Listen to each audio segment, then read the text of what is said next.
Oops.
Greetings and welcome, everyone. I see y'all sneaking on in, the worst best friends. I aim to please. Want me to start making noises before the stream starts? Oh my gosh. Welcome, welcome. Hello all. Spoot Knight, Fins, Vimy Scout, Reginald Hargreaves, Dominic Troy, Nurston Chadawi, Silry. Oh my gosh, look at all these fine gentlemen. Or ladies. And or. Eulavi, Anime Girl. I'm not even gonna try and pronounce that name over on YouTube. It's like Ilvilil. Darce Taurus. Oh my gosh. So many fine individuals. We'll be getting started here in just a moment or two. I had to tweak some settings per usual. Also iron out some kinks in my showcase today.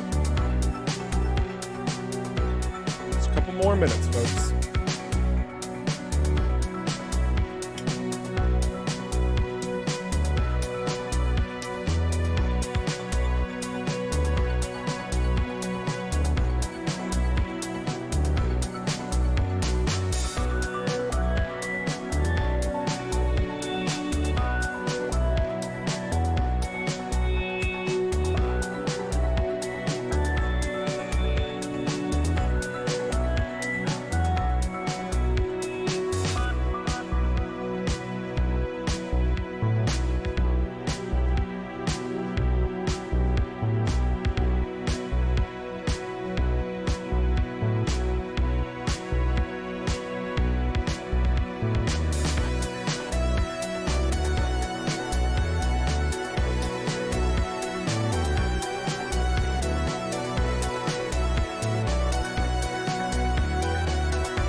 A Friday indeed. Oh my gosh. Excuse me. My throat. Ah. Oh my goodness. Ladies and gentlemen, welcome to the official Rockfish Games stream. I am your host and your guide, Eric Schrader. Oh my gosh, look at it pop over. What's that transition doing? What are you doing? There it is. What a silly little transition. No worries. Oh my gosh, we're starting a teensy bit early. It's not one o'clock officially for me yet. I don't even freaking care. We're ready to go. We're getting up in this. Welcome everybody. Again, my name is Eric Schrader. I'm the community ambassador for Rockfish Games. I am basically your servant when it comes to anything related to EVERSPACE 2. So if you have questions, you have comments, you have things to share, please do so through the course of these live streams. The entire point is to engage with you guys, ensuring the expectations are set exactly where they need to be, and we can journey forth together in this. If you do have suggestions and you want to really flesh out an idea, this is not the space to do so, but I do encourage you to head on over to the Steam forums and make your fine posts explaining why we don't know how to do our jobs and you know better than us. Excellent. We are going to be diving right where we left off, and if I recall correctly, we stopped in the middle of space where we saved our game. So I believe we're starting literally right there, right where we left off. I think this is right. Yeah, I think we were moving when we saved, but the momentum does get lost. Regardless, there is one little change that happened, and that is we updated our build. So we worked out those little kinks that we had in our last build, so I can show you a couple new things. So we're just gonna start straight out of the gate with a couple of little new things. You'll even see it right here. We've got these little indicators added on here, just a couple of little UI tweaks. We always want to make sure that as a player, when you find something that's valuable, that's worthwhile to anything else that you're doing, it should become apparent. And if it's not apparent, then I feel like we're not quite bridging that gap between player experience and intended play. So that's why we do little tweaks like this. What you see here, we've got all of these new items that we gathered from last time, all highlighted in yellow. Now they are not because we've hovered over them. And then we have these green items that show, hey, these were tagged because we have perks that we want to upgrade that use this equipment. A lot of you guys already know this, but what's different is now you see on the perks tab, we've got this yellow and this green indicator. All across the board, we've got these yellows and these greens. So what do these mean? You might be wondering. Well, the yellow means you got something new that you can add to it. And the green means, hey, you're tracking this, and this is specifically what you can see. Now, I think all of mine are actually tracked right now, so I'm gonna change that because I really just want this tractor beam. Don't really care too much about energy orbs. I'm gonna track the autonomous cargo dispatcher because it's awesome, and Alec we're also not gonna worry about. But now we've hovered over each one of these items. We know exactly what it is. And we also, those yellow little indicators show up specifically when you acquire a companion. It says you have a new perk that you have access to. That's when the yellow shows up. So I want to make sure that's very clear. So when you go to your inventory for the first time after having collected a companion, your perks will show that yellow saying, hey, you have new perks. Go check out your perks because there's stuff you haven't seen yet. Otherwise, the green, again, indicates if you are specifically tracking those perks or not. Ironically, I'm not tracking this anymore, and yet it's still green. We caught a bug! Yeah. But I digress. Strange, that one says reach level 0. So we'll have a look at that and take care of that. Woo! Oh, don't you just love seeing these hot off the press builds?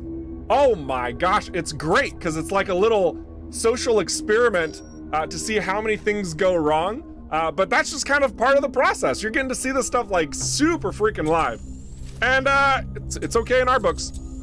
So I'm gonna invest what I can into the tractor beam because that's really what I'm after. And let's see, we also have this power cell. I see, okay, so we can add the power cell to that's why it's, guys, I'm figuring it out. It's not necessarily a bug. Maybe we could tweak how that comes across since it wasn't being tracked. I digress. So we are, again, we're right where we left off. We're out in the middle of Union space. We have our striker that I think you guys actually chose. And then I applied the Bloodstar effect to it. So it looks pretty awesome. At least I'm digging how it's looking. And we have a quest, I believe, tipping the scales. Yes, tipping the scales. So we are going to pursue this tipping the scales. Oh, this is the Mokar. Yeah, we've done this one before. Shoot, we can do some other stuff first. We'll take on some jobs. Let's go get some jobs. So hard to reach 0 level. I know, right? It's pretty impressive. So let's see. We're gonna go Prescott Starbase.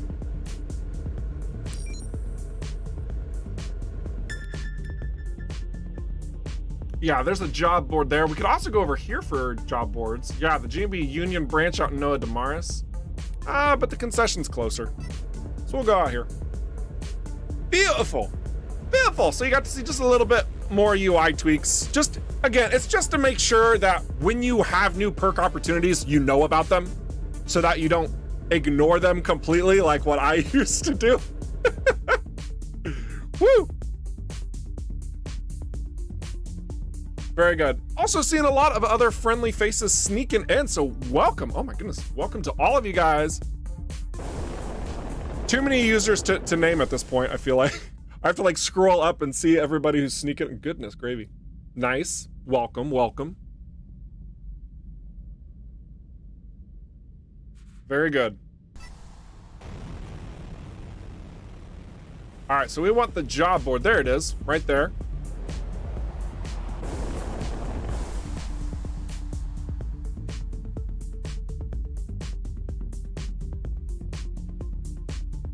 Travel music's still going. I don't care, I dig it. Actually, this kind of feels good. This feels appropriate.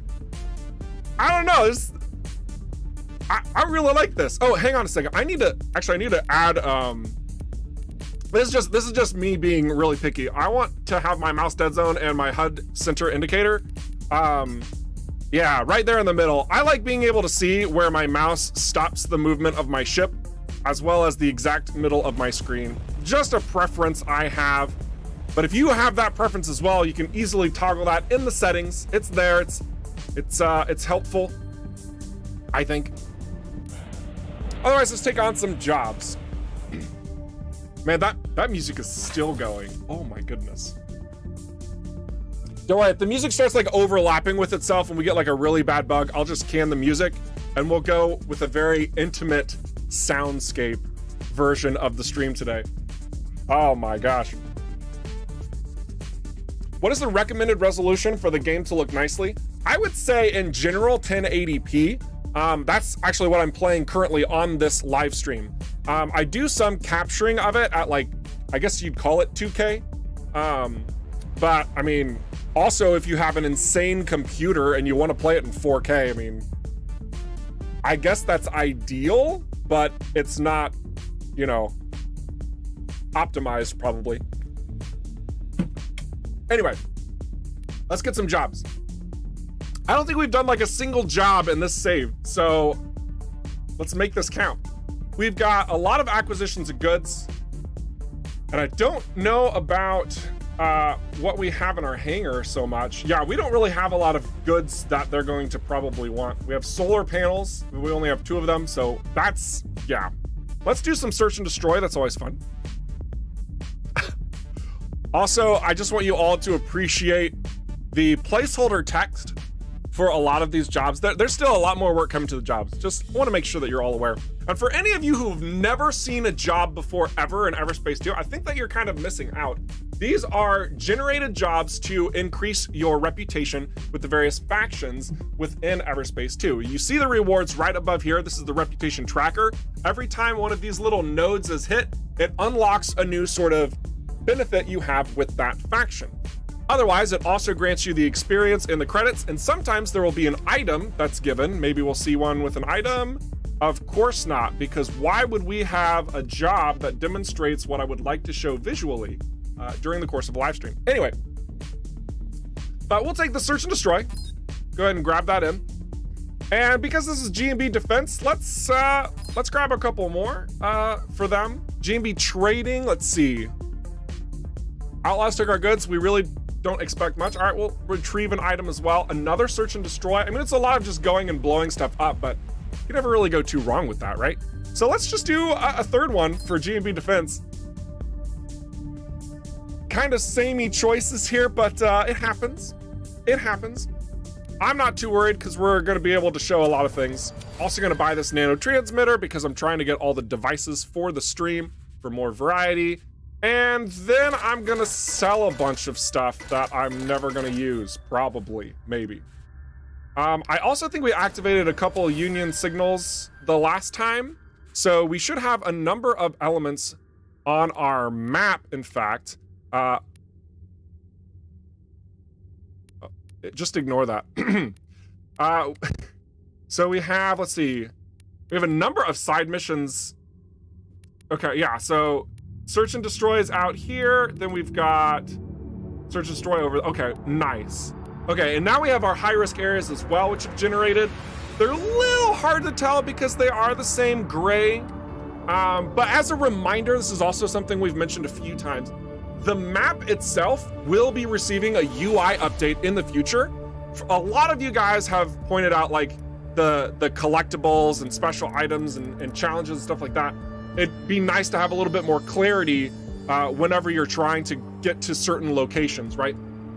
And like what's available there. Like if I've beaten this area, did I collect all the augments is, you know, a popular question. And that is in the process of being added to the game. So just like the perks and making that a little bit more clear to the player, we absolutely want to make sure when you're looking around the map, you know what you've literally checked off and what you haven't, not just represented by a check mark, but by the actual factual percentages or numerical values that represents those goods or details that you're looking to satisfy. All right. For the very keen eye, some of you maybe even missed it, all of our buttons have also been tweaked. You can see there's a little added splash of color here just to distinguish those a little bit more. Some more of that can be seen. Let's see. Well, actually, these are grayed out. I need to take some damage and show those. Yeah, so like over the modify, the dismantle, the equip, you can actually see it all the way down there. There's like these subtle colors that have been added to that for a little bit more understanding of what button to press. You can also see the change, unequip, and destroy. And if anybody says, he just said bootin'. Yeah, I did say bootin'. It was an accident. Don't judge me. Or I don't care, judge me, whatever. Cool. So let's do these jobs. Subtle UI updates, but just again, it's to make your button selections just a little bit more transparent so you know what you're pushing and why you're pushing it. How many ships can you have again? In the current build, I believe it's 5 that you can store.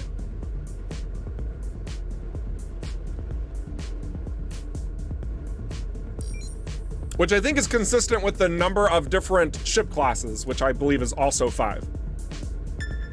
Bomber, gunship, scout, then the 3 original ones. Yeah, that's absolutely 5. Don't question my counting.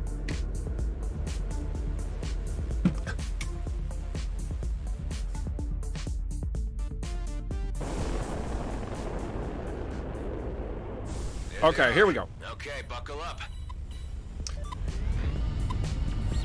Oh my goodness, we're still getting the travel music. Like, I'm not mad, but this is gonna get really redundant.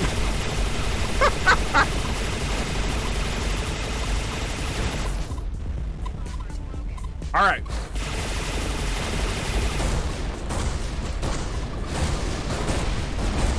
Oh my gosh. That was a lot of damage. What in the world was up with that?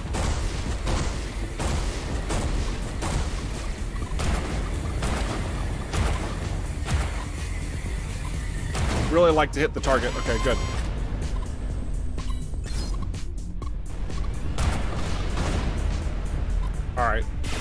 Elite Outlaw Bomber should have been our first target, honestly. Coping admirably, I must say. Under pressure is my default setting.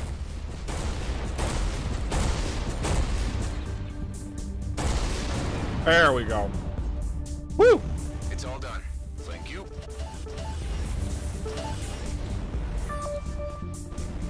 Marksman autocannon? That might be nice.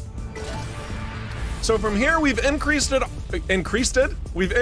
standing a little bit It's always come in handy. with GMB through their defense program specifically, and you can find that over here through their reputation. So as you can see actually, it didn't really game? Hang on a second. Did it really not increase?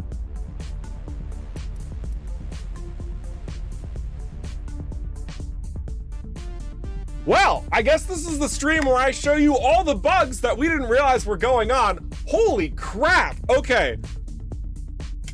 Goodness gravy. Did I mention that this is our latest update and sometimes we break things? Wow, isn't game dev fun? Whew. Let me tell you how this is supposed to work. We'll iron out the details, I promise you. This is why it's not live for you guys yet.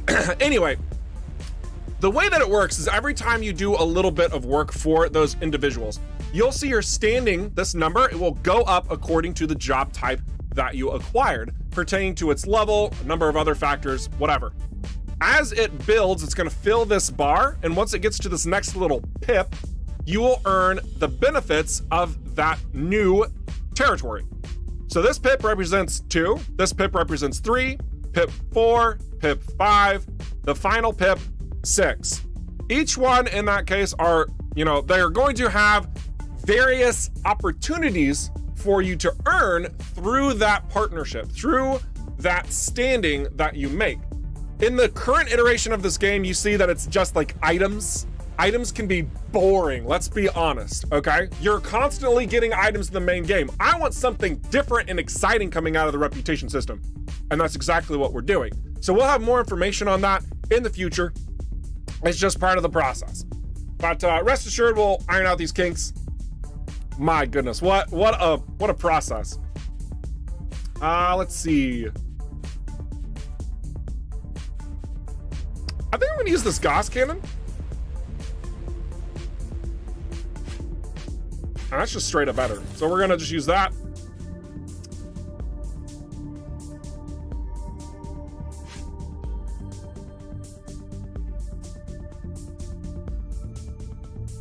We're gonna keep our executioner because this is a close range weapon and we have a special called close combat, which I'm kind of blocking.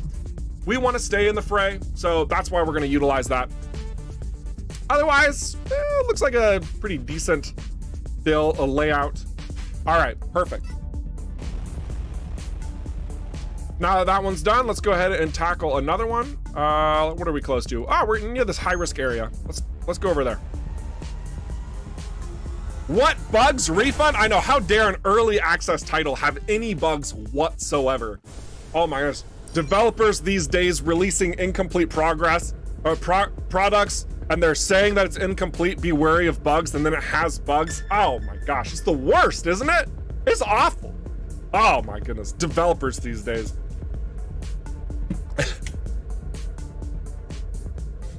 My eyes love the UI tweaks. Good. I'm glad to hear that, Nabs.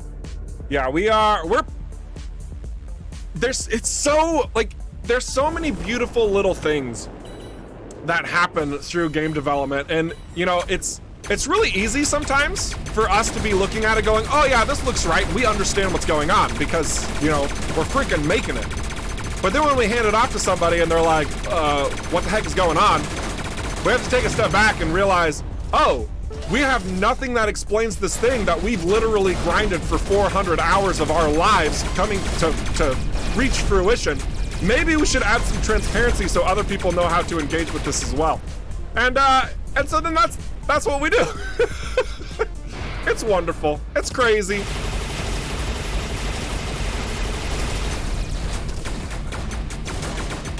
Man, we're taking a lot of damage. Oof.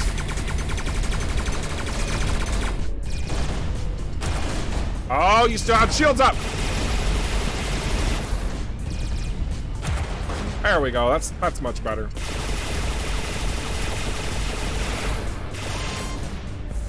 Just neutralize this outlaw demolisher. There we go. That's a bit cleaner than what we were trying to do. Woo! Woo! I'm a flak man. Oh man, flak's so nice. Yes, it's kind of funny. Just working on a little project earlier this week. I was capturing a bit of flak and thought, man, maybe I should add a little bit of variety. And my boss was like, no, keep it in there. The flak is so freaking satisfying. Like, let's just move back to the flak for a second. Like, you cannot possibly tell me that this is not a satisfying sound with the satisfying end result. Like, just, like right here, look at these drones. Just pop, pop, gone. That just feels right on every level. You know what I'm saying? Flak is good. Flak is great. So not challenging that notion whatsoever.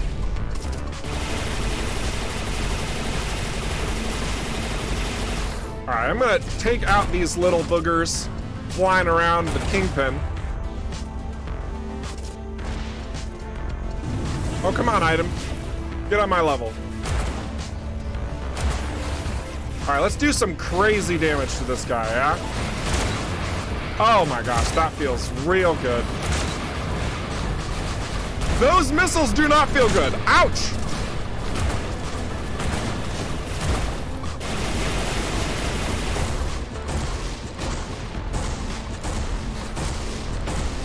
Yeah, not sure how many of you guys have seen the updated Outlaw Destroyer yet. In the live build, I don't think he actually launches missiles yet. But in this one, he launches a lot of missiles.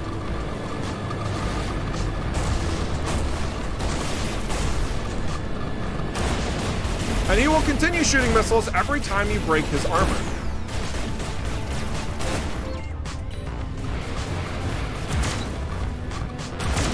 There we go. I need to get a lot better with evading and the striker. That's what this has shown me today. Not so great at it. I'm used to that super slippery scout,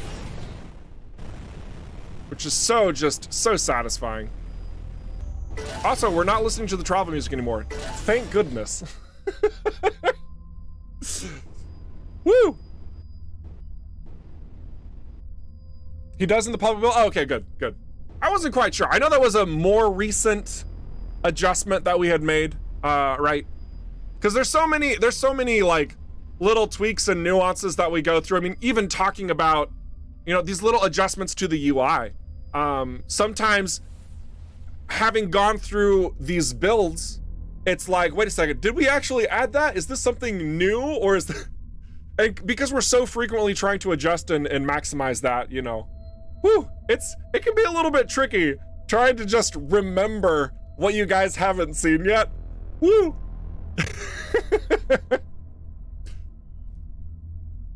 But I digress. Yeah, and the turrets do respawn after damage too. That's a really good point from Alex. And we're really happy with how that's coming together. Oh, let's get some corrosion missiles in this. Those are always fun to use. That is a new missile you don't quite have access to. In fact, I think I've shown this. Yes, I have shown this. If we go to the crafting menu, I can sneak this little screenshot to you just so you can take that in. Obviously, not all the missiles graphics are done yet, but we are still working on more because we've heard you loud and clear and what you guys want, but also we were making more anyway. So yeah, we'll get there. We'll get there together. And speaking of that crafting menu, I mean, shoot.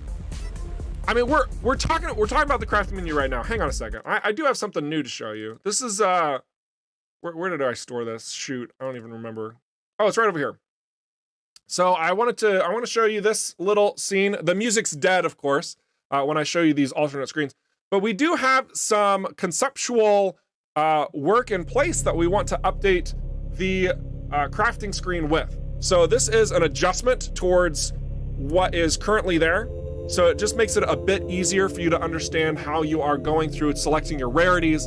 And then also this opens up a nice little point of conversation we have known as the crafting data is replacing the XP, the crafting XP. This is just mostly to just help you understand that your experience as a player isn't getting used by the crafting system, just to help distinguish that a bit more. So you can see that's just kind of like how our system of approach is, where you have each one of the rarities selectable, and then you choose your weapon from there. You use your crafting data to unlock the blueprint specifically, and then after having unlocked it with the crafting data, then you can use your crafting mats and your tools and all that type of stuff in order to build the item itself. And again, we still have just the 3 main categories of crafting currently: the primary weapons, the secondary weapons, and the modules. So that's just a little bit of new that we're working on. And it should be a lot of fun to like see how that transcends your interactions just from a level of understanding. There's a lot of this stuff. This comes down to like making sure you get and understand the materials that we're throwing in your face, right? Like that's really what it comes down to. That's really what it comes down to. So that's why we're updating the crafting system. So again, this is what it looks like before, where you have to choose the rarity right here. You have your improvised, and then you have your blueprints down below. So like when you unlock a blueprint like this, then it opens up new possibilities. And the new crafting system, it might be a little bit more selectable as to what those blueprints look like, so you can kind of get exactly where you need to go without wasting a lot of other materials. Excellent.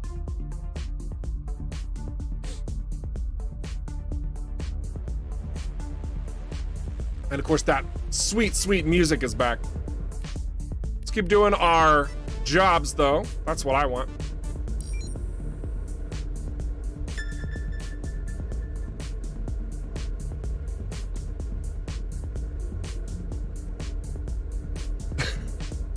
Travel music reminds me of Night at the Roxbury music. Oh my gosh.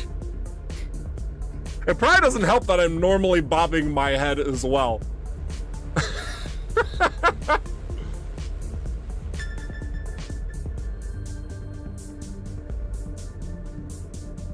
You love the rarities colors? Hey, great.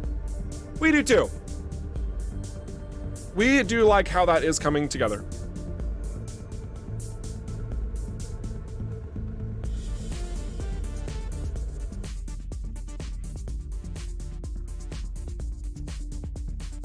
What is a light purple on top of some items? Hey, that's a great question. So basically, this light purple means it is a higher level than where you're currently at.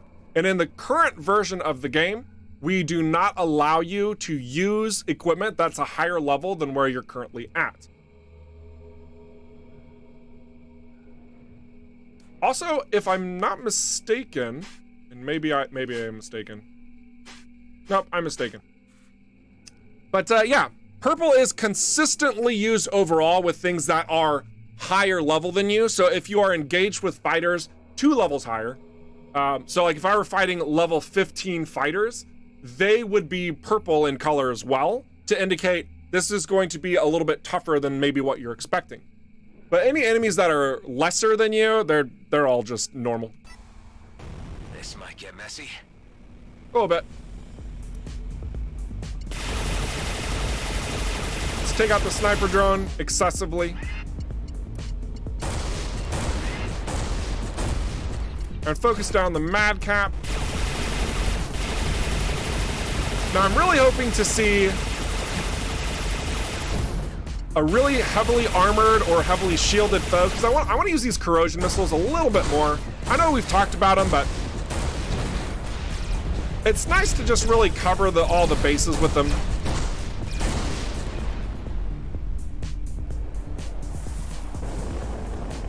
So like with the Proto Scouts are a variation of the standard Outlaw Scout that has a lot more shields. And when you hit them with a corrosion missile, it doesn't care about their shields and just starts slowly chipping away their health. And these do stack. So they could both affect at the same time. just like so. So we never even had to deal with that meaty shield. We just said, nope, no thanks. It's settled. Okay, good. It's a cool generated environment. Kind of reminds me of a ship I've seen before. Can we get that container? Ooh, I think we can.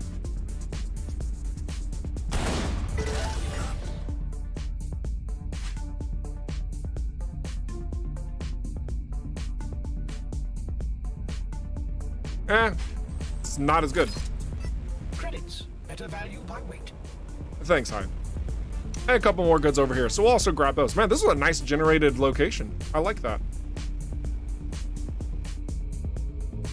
How many stacks can you do for corrosion? Well, I mean, I guess you can do a pretty absurd number if you, well, actually, I mean, it depends on what ship you're using, right? Because some ships hold more secondary weapons. Now, if you're thinking about the bomber can only shoot like 3 corrosion missiles every salvo, and then it has to recharge.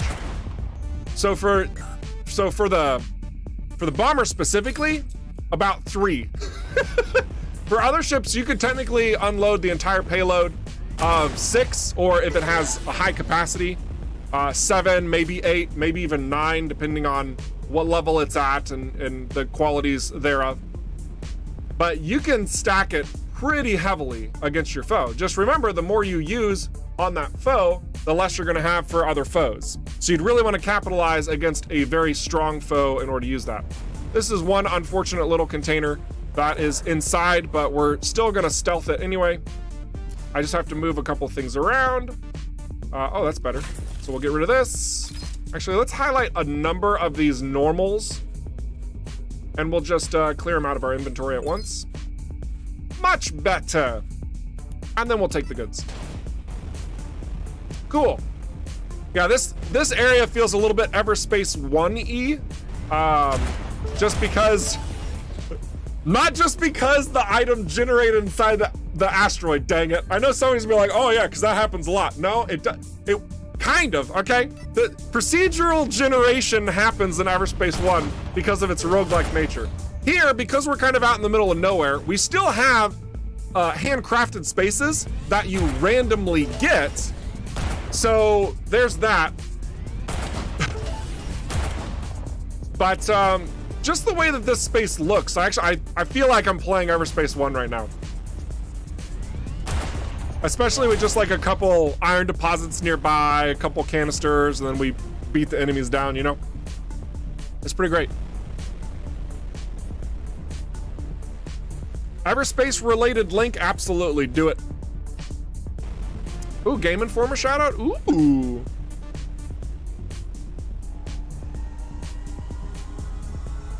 Beautiful. All right, let's head on to our next job destination. And also, just to see, no, our standing is completely broken in this version, apparently.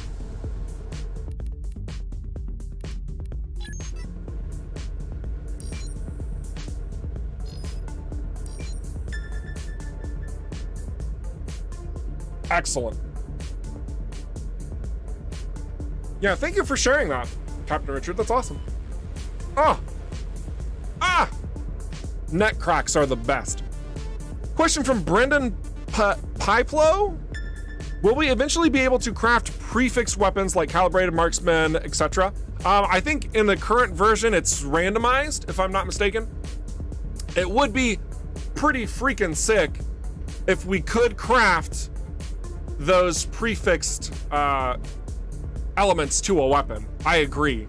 But I'm gonna be completely clear. I didn't say that would be dope because I don't actually know if that's something we want to add into the game at this point in time, since our focus is primarily on the Zarkov system right now, and also the Vanguard, and a slew of new things that I'm not allowed to talk about yet.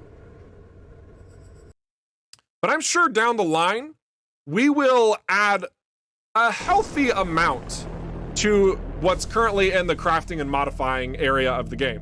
I mean, just as a reference point, right now, like, you only have access to what's currently in the game, of course, and there's more weapons and stuff coming. But that aside, like, especially when you get into the modified area, you only have the increased rarity, upgrade level, or adapt item, which is basically increase or decrease the level of the item, which, let's be honest, isn't really exciting and deals nothing in an in-game stat, as an in-game status. So we want to make sure that even in the end game, the crafting system can still be functional, at least to a minor degree, more than just increase the rarity of an item. So we are still looking into this. We'll be adding more when the time comes for that. So that's kind of your reference point, and knowing there are going to be a healthy number of additions to this. We want crafting to be not only viable as you're progressing through the game, but then also serve some manner of importance when you are in that final level.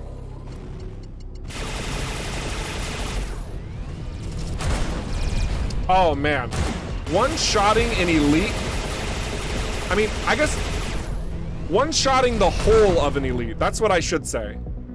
Drained out his shields and then pop. That always feels good.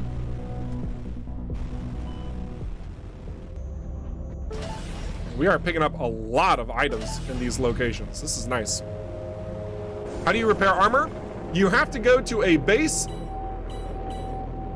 You have to go to a base. The other way, there's another way. The other way, which is more commonly used, is that when you deal damage, whenever you get kills, it restores your armor naturally. I really don't want to deal with that Viper. And this is also a good time to point out that he was close enough to that other target when I fired the corrosion missile that the splash damage of the corrosion missile affected the nearby target. So it took them both out with the same number of missiles. Didn't have to, it's not a single target effect. It actually does splash damage. Man, look at all the stuff that we are collecting. Look, this is absolutely absurd.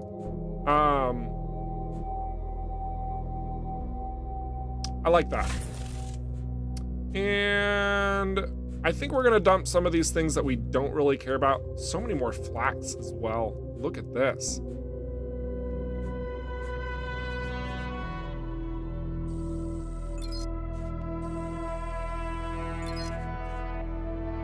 Oh, I missed one. Let's get rid of that too. All right.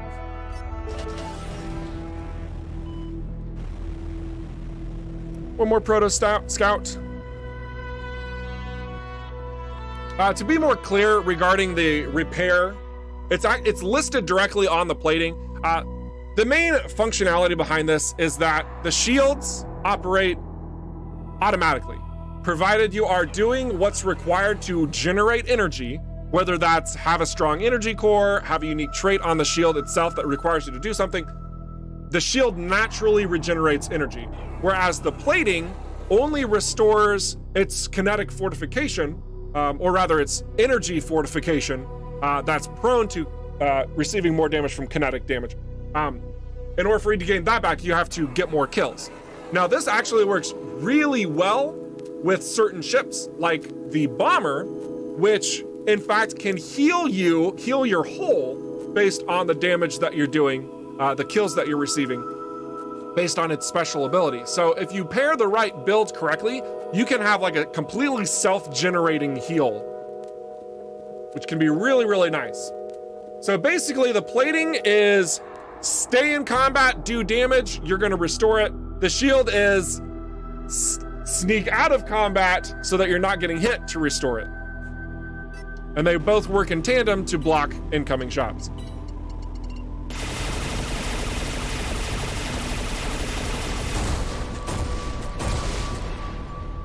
Ah, there's the goods.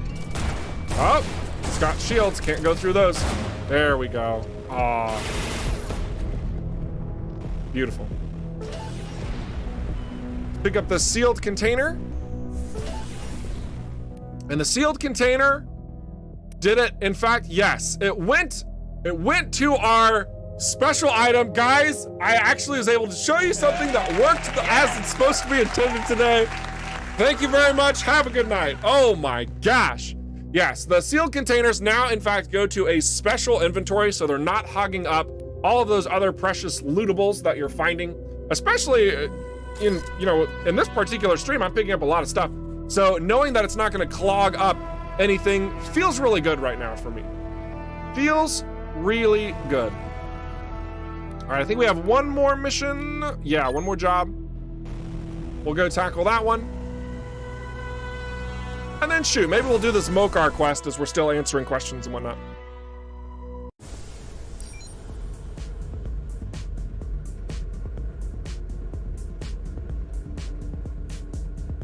What's the green laser? Oh shoot, which one is my green laser? Is the thermogun? Yeah, it's gonna be the thermogun. Yeah, thermogun. Yeah, yeah. Heat-seeking lasers are always the best lasers, right?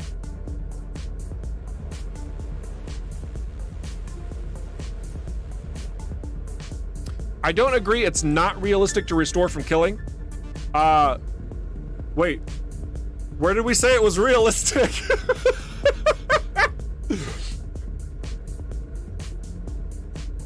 We do have a couple of changes coming pertaining to how nanobots work. I think I've mentioned that before in part in regarding to like our consumable system. At least we might have some changes. There's still a lot of discussions about the consumables since they're not getting used as much as we would like them to be, not only from you guys, but also from ourselves. So that'll be a point of conversation that we carry in the future. Yeah, no, the game isn't exactly realistic to begin with. Well, what do you mean? Are you trying to tell me that you're not supposed to hear all these really sweet sounds? That I'm not supposed to be able to move like this in a what looks to be a jet fighter flying through space? You mean that missiles wouldn't be able to like have any sort of friction out here and slide around, and I wouldn't have these space brakes? No, that's not right. This is all incredibly realistic. Also, I can literally change the weapons on my ship, like instantly, just with scrolling my mouse button. Just completely mounts a new weapon. I do that every single day. Like when I'm driving my car, I want new wheels. I just like push a button and I have new wheels. You mean to say that you don't have that? It's weird.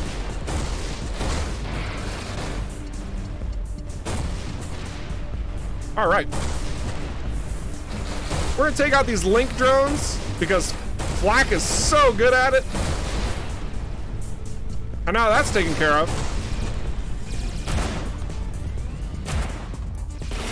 Oh, don't you come back. Nope, you stay away. We want to take out this hole. This is a very strong carrier, simply because it's an elite. But I'm gonna be persistent. Wonderful. It's settled. Okay, good.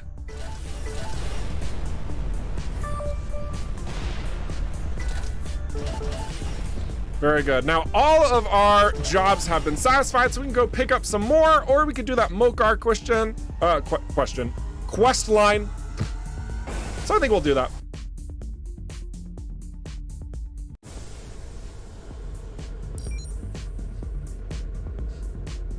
You liked how it worked in the first game more. You mean armor as a reduction? I mean, that's fair. I'm not gonna diss on your opinion because I'm pretty satisfied with how we brought it together in EVERSPACE 1 as well. Like armor was simply a reduction against the hull. But one of the core reasons why we separated that out in EVERSPACE 2 is so that we can promote a lot of new and interesting opportunities through the looting system, through the itemization, right? So, I detect the wayward Okkar unit mentioned by the communications manager. Okay, we're gonna let Hive hold up there. But just in talking about this briefly, like by distinguishing what energy and kinetic are actually doing instead of just like energy and shoot, what was the other hull DPS? Was it energy and hull DPS in EVERSPACE 1? I think that's right.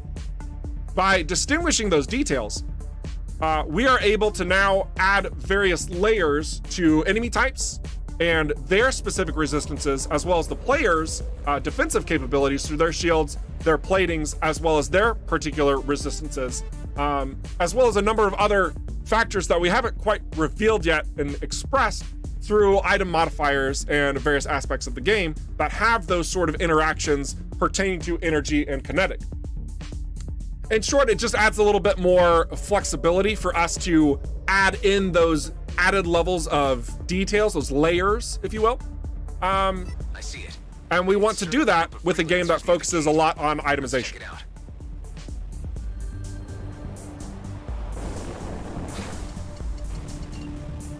Hey, what's going on here? Learning from Droznek. Wait a minute. You're not an Okar, you're human.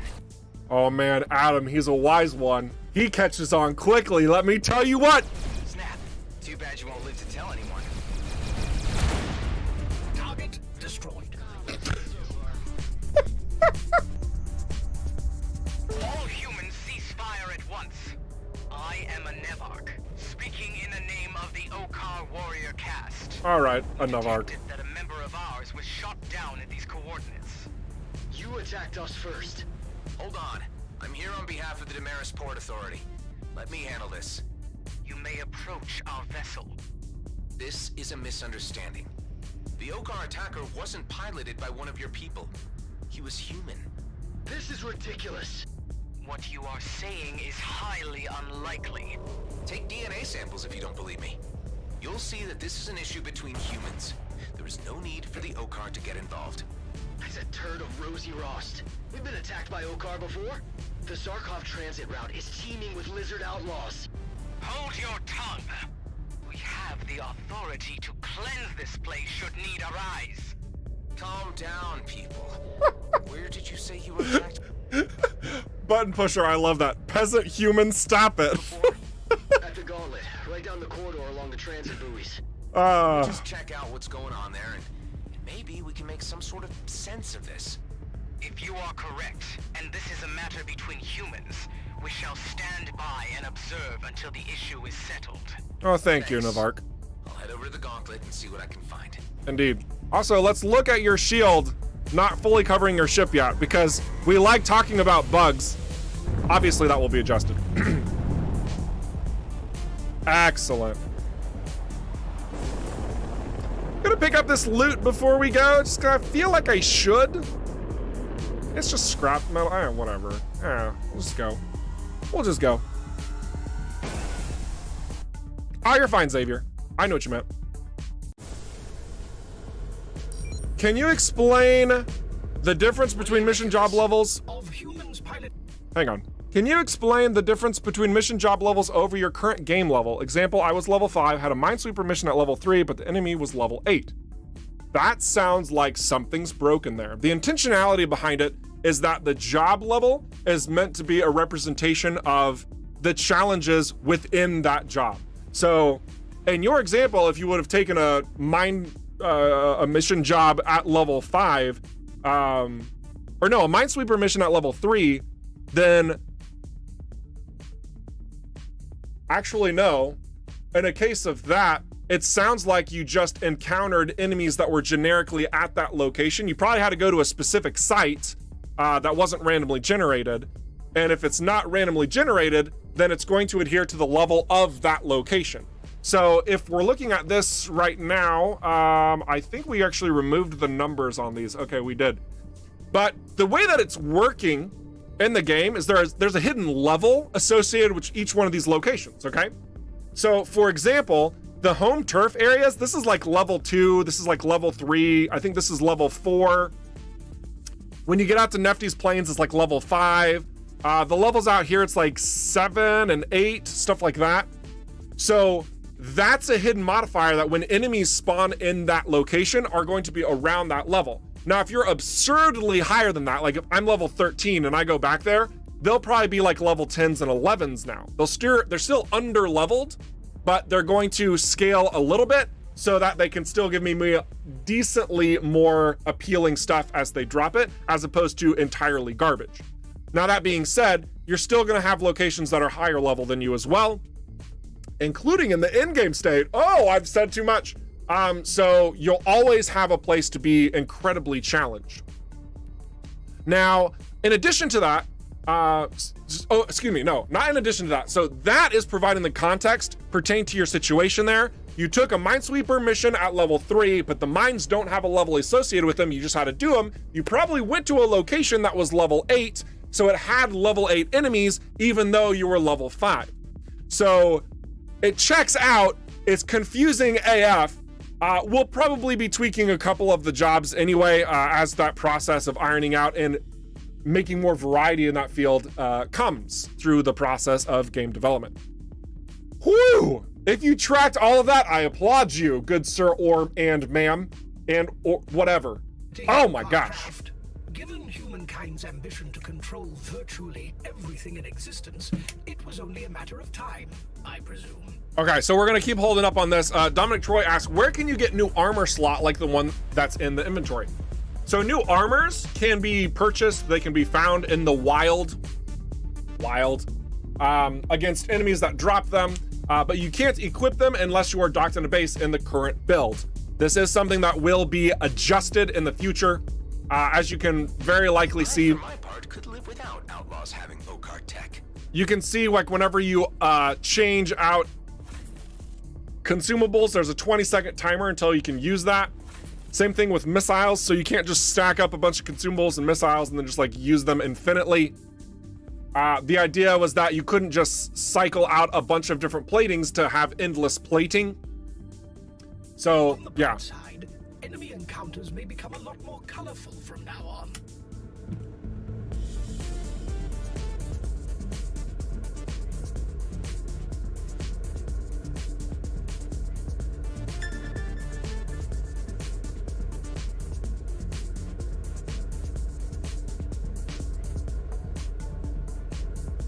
Game gonna have any dark nebula areas like in Everspace 1? We are working on an assortment of hazards and environmental effects, which are two different things, by the way, for updates in the future. So we'll have more information on if there are dark nebulas perhaps we get to that. Oh my gosh. They said the fake OCAR were seen near the transit buoys. I propose identifying this fascinating hybrid class as Mokar from now on. Don't get too used to them. It's my job to turn them into an anomaly that will hopefully be gone soon. Man, my goodness. I love this music, but whew, I'm already feeling exhausted just constantly listening to it. Guys, I do want to make sure that you all know that this is a bug, and that will be rectified. I'm gonna take out these enemies before I complete this mission. So there's a lot of little link drones surrounding this drone carrier per usual.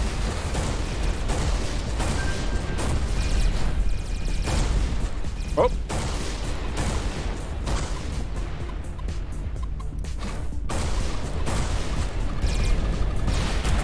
Oof.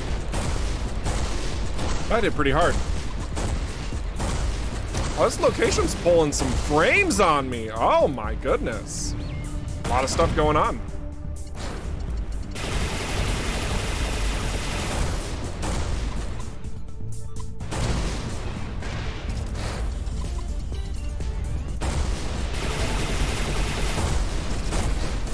There we go. Nice and clean. I have to say this flat can is really pulling through for me today. Especially against the drone carrier.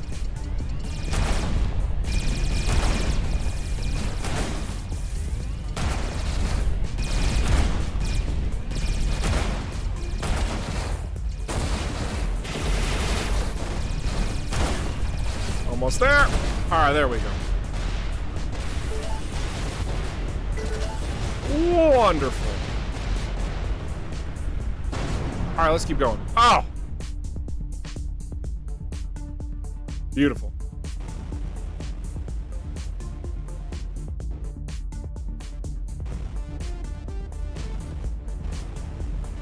Go to the belly of the carrier. Oh man, I should have looked over at chat while I was in the middle of that combat. That would have been much better.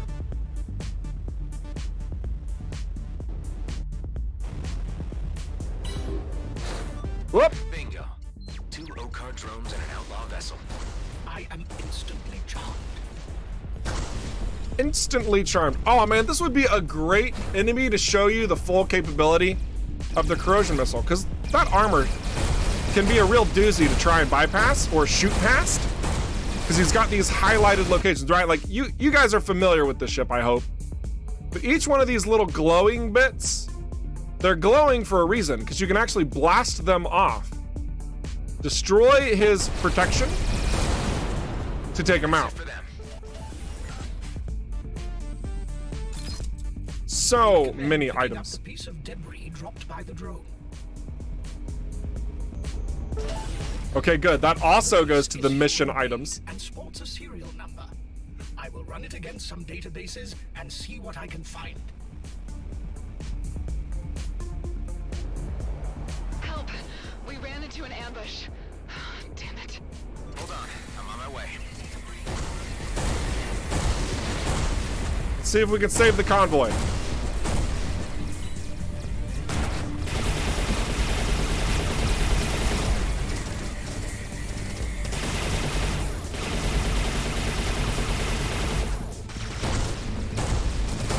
Where's that armor drone?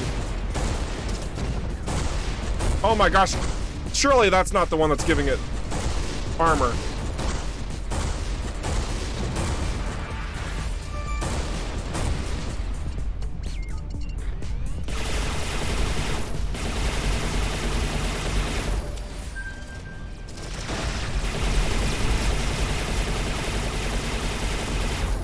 Good, good. Sweet! You okay? We saved them. Thanks for the assist. These lizards are getting bolder by the day. And just so you're aware, you can actually lose that as well. There's an alternate sort of ending. I wanted to see if I could save it. Kind of hard to do. I got a little lucky. Got a little lucky. Those were just regular outlaws. I thought I saw Oh, up, up. Okar among them. Didn't you? Ivan, were there any OCAR units among the attackers? None whatsoever. I double-checked, ma'am. There were no OCAR. Huh. I could have sworn. Well, thanks anyway. This is bad. People start to assume OCAR attacks even if there are none. First we are fighting Okar imposters, now a persistent rumor. I have finished analyzing the piece of metal from the Okar drone. It is registered to a ship trader in Seafast Downs. A ship trader, huh? Maybe our source. Let's check it out. Sweet. Let's pick up this item as well. Figure out what we need to scrap. Oh, I can't show this missile yet, so we'll just get rid of it. Let's see. Let's use a beam laser. Beam lasers are fun. And the Gauss cannon, we're going to replace the thermal gun with. Otherwise, we'll call that good. We'll also replace our corrosion missile just so that we can have missiles to fire. All right.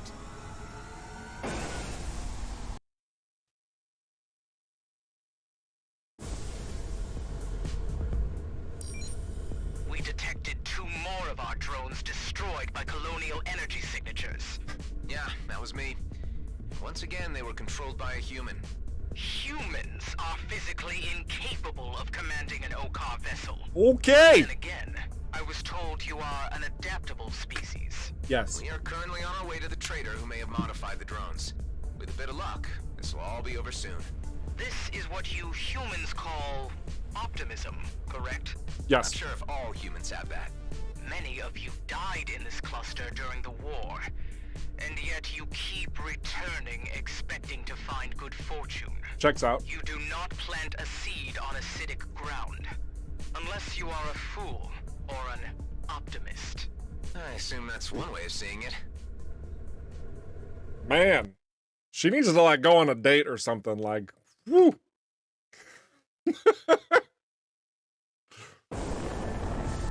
Oh, a question. Are you going to make the game easier? Asks Discover Your Origins.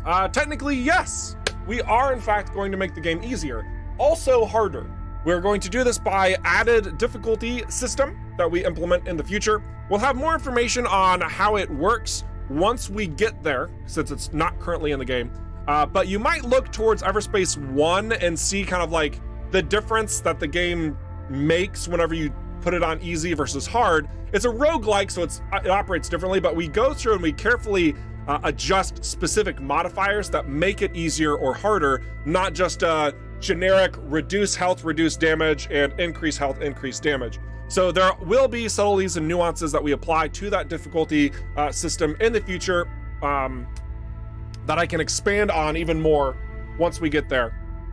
But also note, and I even mentioned this earlier in the stream, like even though we're looking at, you know, these 8 solar systems here, each one of them is kind of designed as a level that you should be at, and it's going to honor that throughout the entirety of the game space according to its ease or challenge as you are conquering missions, gaining your reputation with various factions, exploring your side quests, all that type of stuff.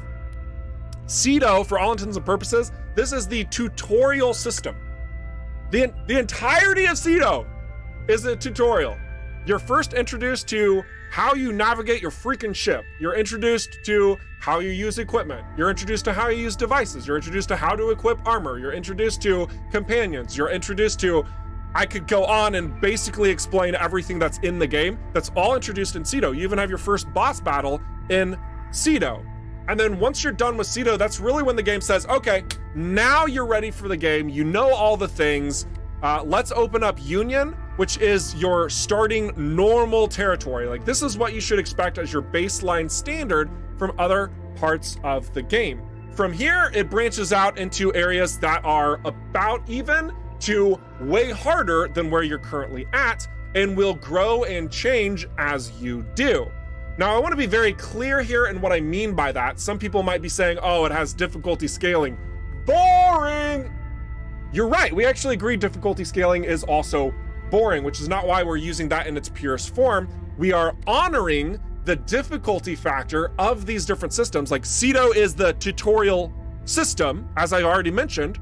So anytime you go back to Cedo, it's not going to be nearly as challenging if you're going to other locations. That being said, it's not going to feel very good if you're level 70 or whatever we figure out's the highest level, and you go back to Cedo and you're fighting level 5s. Like, that would be boring.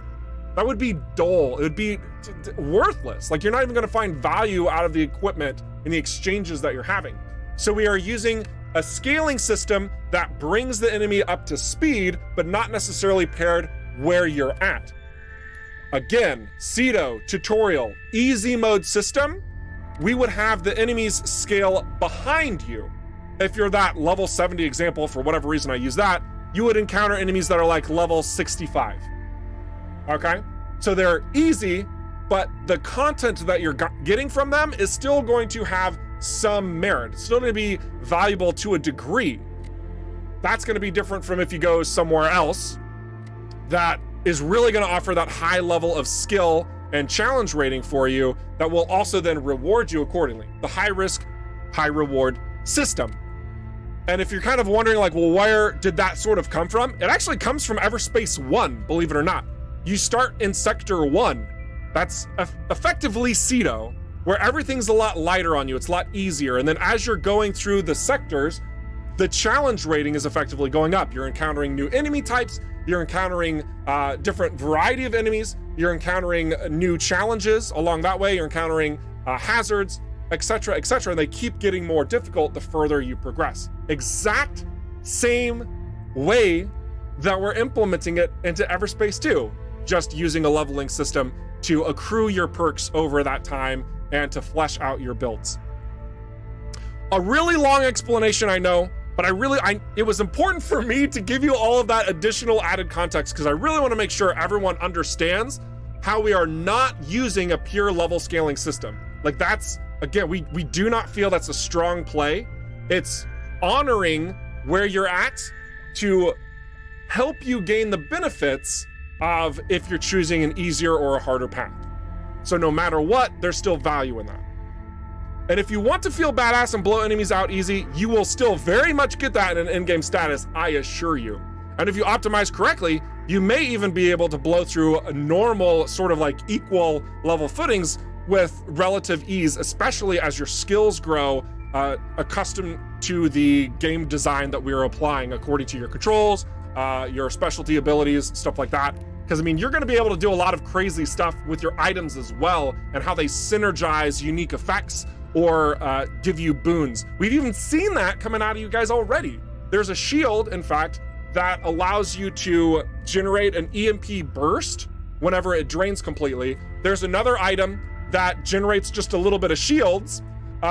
So in conjunction, you can effectively gain a little bit of shields that then drains, that pops an EMP boost, to gain a little bit of shields that drains, that pops an EMP boost, that's like permanent EMP. It was actually kind of a problem because it kind of broke the game, but like, we want to have these more interesting situations that you can build off of to make some really crazy stuff occur. So yeah, and that way, whenever you got all of those optimizations figured out and you're going super crazy mode, that's when you can take your skills up to those high level areas that are beyond your level and just go ham. Our parts originated? Indeed. The trading station is right down there. You can tell I'm really passionate about this too. I really do not like level scaling, okay? Like, I'm a gamer. I understand what feels good and what doesn't when you have a leveling progression system, and man, let me tell you what. I have things I could say. Don't test me, I can be very pedantic. Oh my gosh. I get rid of this heat detector. So yeah, you're obviously not gonna see too much of that effect now, since the highest level you can obtain is 15. So that's gonna be something you see occur over time. So try not to get in too many arguments with people online about it right now, because it's not very easy to discuss in the current game state. We'll get there. We will get there. Still find a clue to this mystery.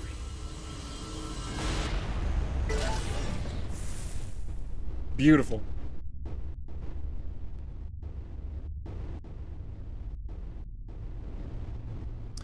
Yeah, you're absolutely right, Don Quixote. Who says, as long as items feel rewarding to pick up, I'm absolutely happy to have lots of drops. There's always the option to not grab a thing if you're not interested in it. Yeah, no, you're absolutely correct. And in fairness, like if you're going to an easier location, it's lower risk, right? So your rewards are inherently going to be lesser. The low risk, low reward versus high risk, high reward. So I mean, you're spot on. We also just wanted to make sure that when you're going about and choosing those easier locations at all, we wanted it to still be low risk, low reward, and not low risk, no reward.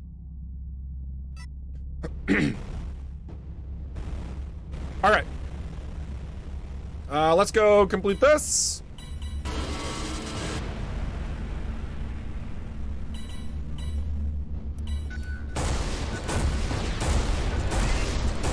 I don't know why, it's so satisfying shooting a flak in close quarters like that and just watching everything just melt, you know? Oh man, his shields are beefy. Intercepted.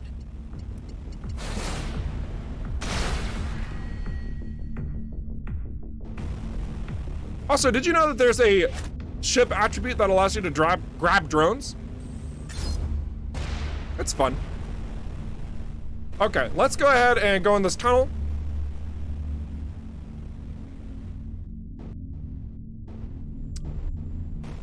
Grab what we need out of this bulletproof container. Farewell note. I'm not going to read this aloud because I don't want to take up your time by reading things on the stream. The message mentioned some kind of attack against Air's relay station. We better hurry and make sure that everyone's safe. Excuse me.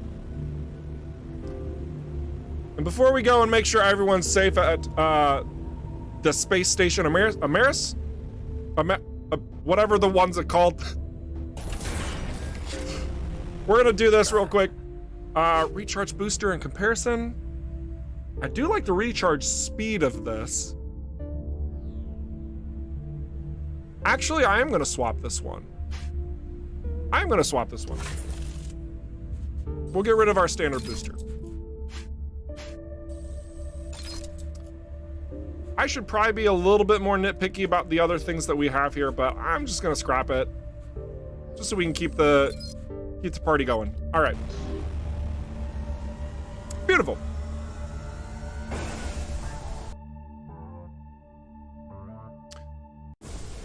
Just tune in, pretty planet and sweet ship. Hey, thanks. I like this ship. Going down at Ayers relay station, it can't be good. I think the community actually chose this ship, if I'm not mistaken. Like shooting fish in a barrel. Oh yeah, went up the flat cannon into a tunnel with a bunch of drones. That's the perfect analogy, Laserhead. That is spot freaking on.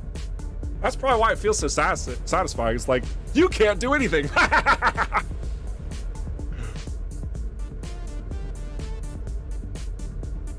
What if we could incorporate an option to dismantle drops before picking them up?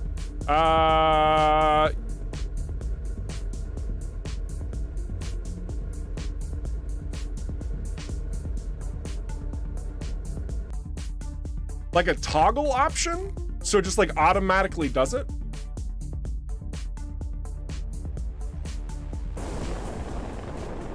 Any sign of the Makar? No, but I detect traces of explosives located in the vicinity of the relay station. Scrap! They're not only posing as Okar outlaws, but as Okar terrorists. I encourage you, Don Quixote, to head over to the Steam forums and write up that suggestion. I don't think I've heard that before. I do kind of like it. I also see some problems with it, but I would like you to flesh out your thoughts fully so that we can have a discussion at Rockfish about it. Because I think you're onto something there. Give you little time to disarm them. Let's do it then.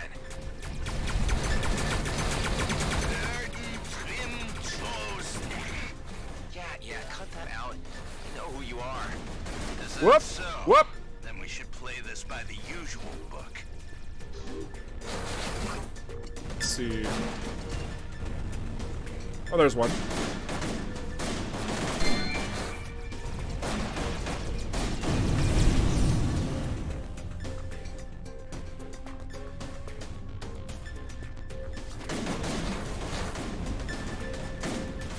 Over here, beautiful.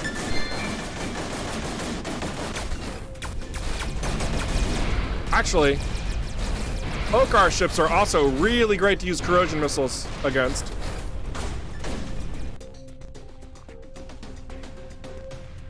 Guys, I found another bug. Oh my gosh!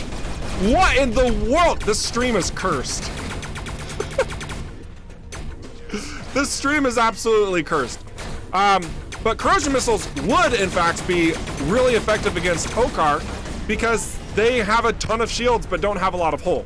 So the idea would be that the corrosion missile bypasses all of that shielding and just dang near instantly takes out the Okar ships. This would be consistent with how it operates within Everspace 1 territory as well. It's done. Now what?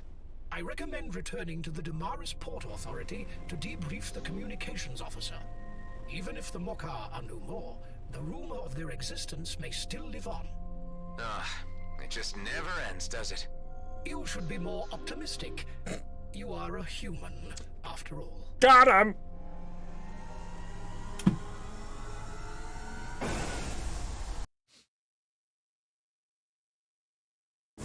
Yes, flak is in fact very deadly to yourself. Trying to call you. Put him through. Any news on the matter? Yes, it's done.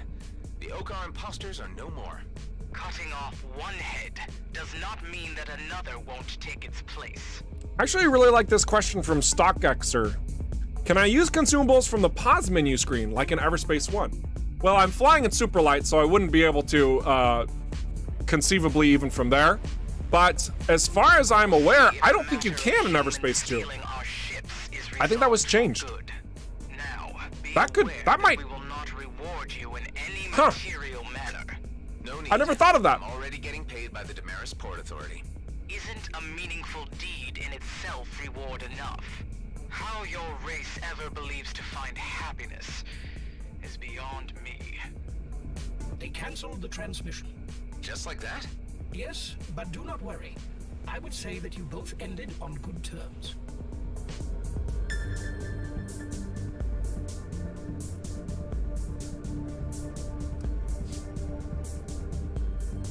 Can we expect more alternative endings or dialogue options like the current game shipyard quest? Current in-game shipyard quest. So, Gavin Bay, I love that question. I want to make sure that you guys, everybody understands that as we're developing EVERSPACE 2, we're not trying to make it this multi-tiered, super branching opportunity game of endings and like, you're not customizing your character in the sense of how his story pans out. He does have a very specific story that you are following along with, but the way that he goes through that story is where you are leading the way. You can do so through a tremendous number of different opportunities, whether it's taking on jobs or tweaking your ship to be absurd, or even like going to places you're technically not supposed to go to, and like, you can do all sorts of things in that sense of the missions, but the missions themselves are very linearized to provide about a 20 to 30 hour full-blown campaign for your character. When you finish the end of that campaign, then it opens up truly to where you can just like go do what the heck ever you want to do, and nobody's gonna stop you in that regard. But it is, we're not trying to make like a Mass Effect sort of thing here. I'll just straight up put that out there.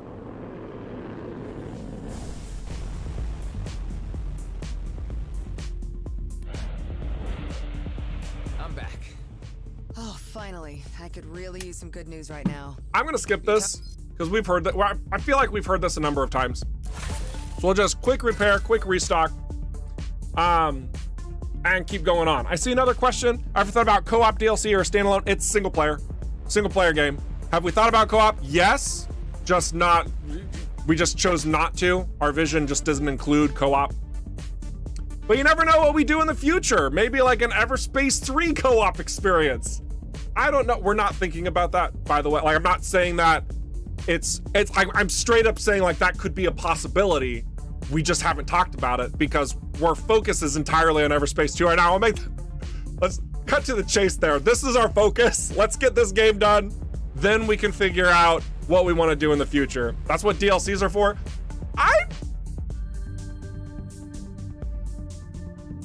Hang on a second. Is there a single player game that you have to buy DLC to add multiplayer? Because if that's a thing, excuse my language, but that is shitty. Like, I would, no, that sounds awful. Are you kidding me? Oh, no, thank you. And if that is a thing that exists, that's out there, I strongly disagree with it and the incentive that's creating. Trying not to be very opinionated during these live streams because our focus is EVERSPACE 2, but dang, that sounds dumb. Anyway. No, that's not what DLCs are for, not adding multiplayer. But we do have plans to do DLC, so you guys are aware. We want to expand the story, and we want to expand the locations, the equipment, the ships, all of that type of stuff that we simply don't have time allowed for during our course of development, aiming for our full release in 2022. So yeah, again, our focus is entirely on the main base game. Then when we get to the DLC, we're gonna create a ton more stuff for you all. It'll be great. I'm sure it will be fantastic.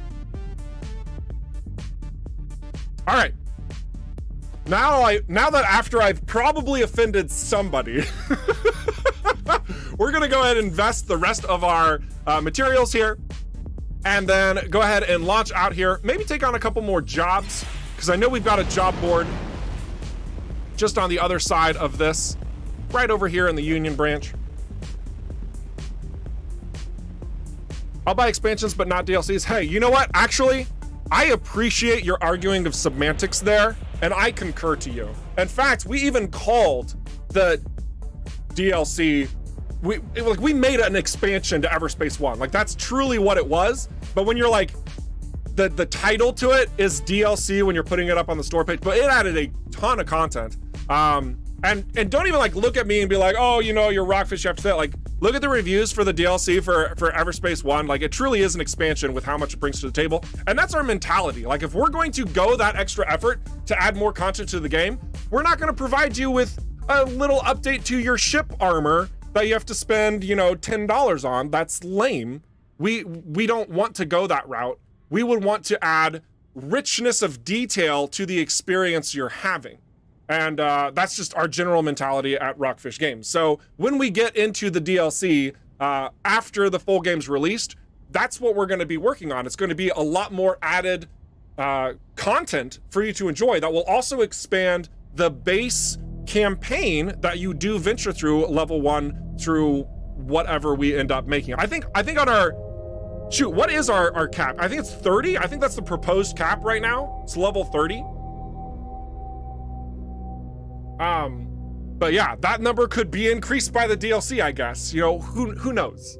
Who knows? There's a lot of factors out there that don't actually matter. What's important is, what are you buying the game for? What are you buying the DLC for? And our mentality is, you're buying it to have a really fun, good time because the content gets you excited. It's stuff that you love and it feels right.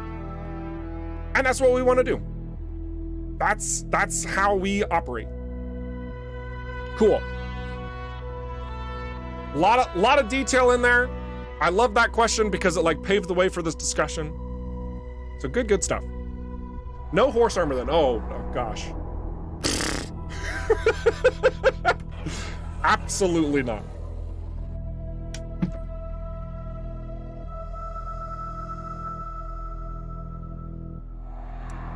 Oh my gosh, Twisted. Your statements make me hurt inside. You're not wrong, but anyway. Let's do another Union Signal decoder. This one's an uncommon one.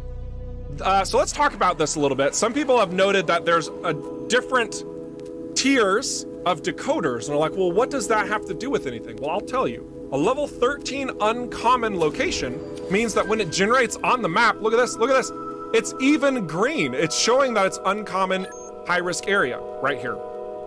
That means that the items that we're going to be receiving from here, they're going to be around level 13, yes, but we have a greater chance for things to be uncommon drops now. So let me go ahead and just do this and kind of show you how that applies. So the tier of the signal decoder you have means the better rewards you can potentially get from that location.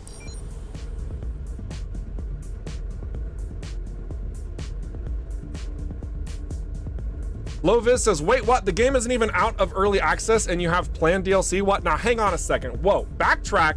Lovis, check this. Our entire focus is the game right now, okay?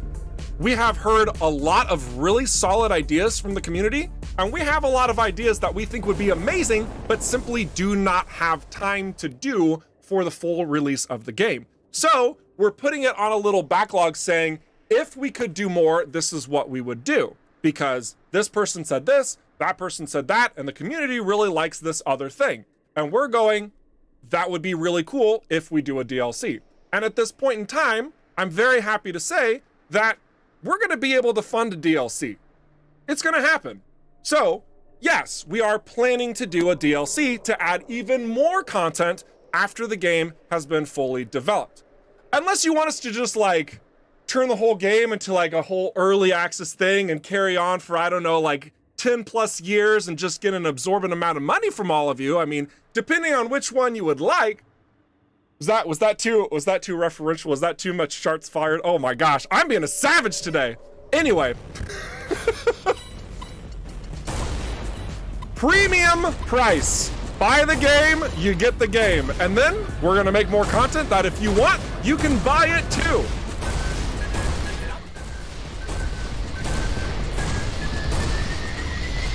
Across the bow. Oh my gosh. Shoot, I saw Captain Richard in the screen. I love you, dude.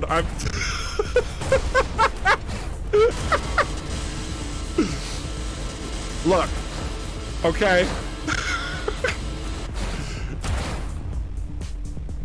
Oh my gosh.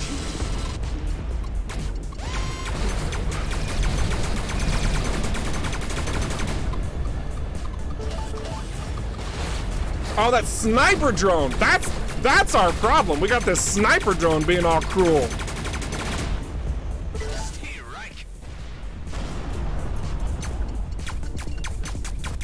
I really shouldn't be using a Gauss cannon this far away. This is really foolish of me. Bravo! Don't bravo that, Hive. That was a terrible tactic.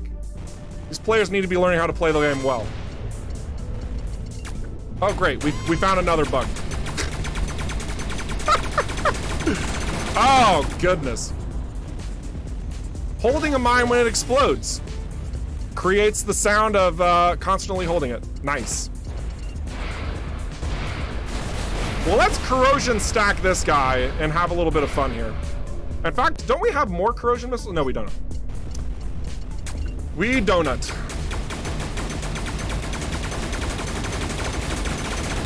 Open the hatch, please. Oh my gosh, that damage is so satisfying. That feels good. That feels good. I don't even care I got hit by all those missiles.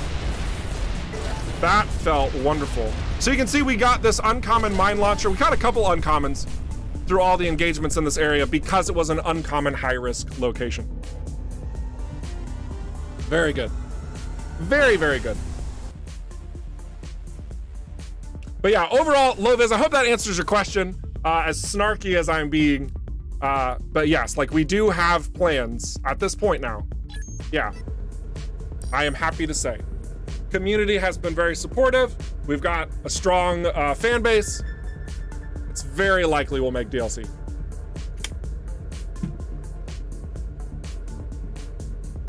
Tis only a flesh wound. I know, right? Maximum DACA? Yeah. Yeah, there's a strong satisfaction to the Gauss cannon and the amount of DACA it provides. Oh yeah, Spoon Knight. You know, it's funny because I was thinking about that and I was kind of like intrinsically thinking, I wonder how this will affect this engagement because I know that you'd asked that question. So it looks like no, it doesn't. Looks like no, it doesn't. So maybe that's a bug. Maybe that's a really clever way to get around it, but you're gonna need a lot of corrosion missiles in order to bridge that gap. So not sure if I would consider it an exploit more than a time-consuming workaround.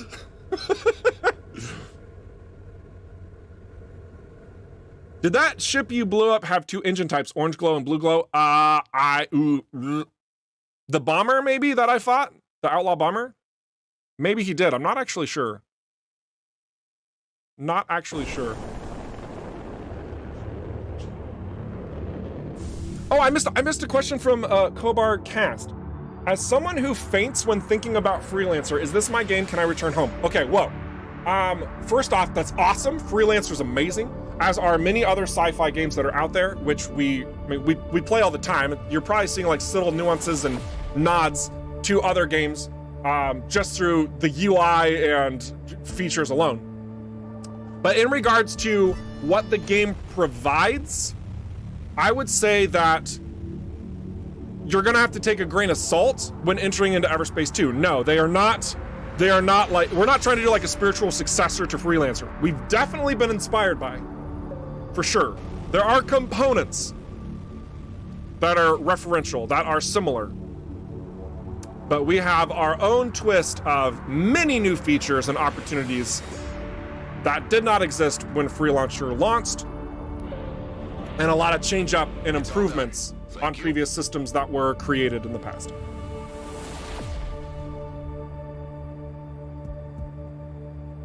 It would be a shame if Eric accidentally threw that warp gate to Zarkov. Oh man, let me tell you what. I will, you know, I'll tell you this. I don't think I'll get in trouble for this, Michael.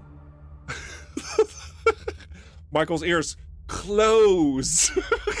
We are working on a Zarkov teaser thing. That should be. I need to word this correctly. Hang on. Let me pull up my.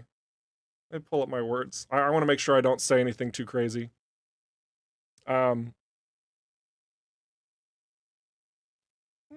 what can I say? Yeah, we are, what I can say, okay, I can say this. We're working on an exclusive Zarkov teaser for a tier 1 outlet later this month. Yeah, there you go.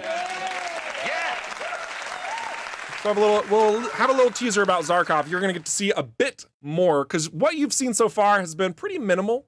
And this teaser, it's gonna open things up a little bit more. We're slowly making progress, and I think that you'll be pretty excited for what we are entering into.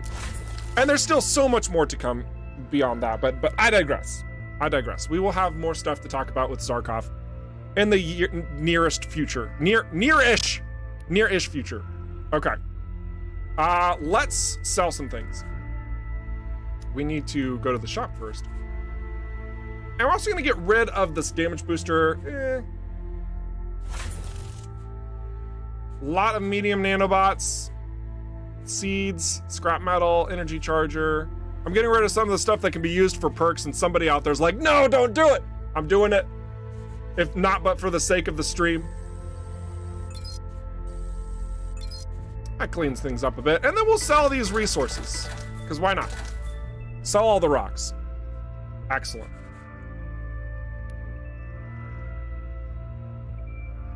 Lost cargo can be fun. Let's do some of those.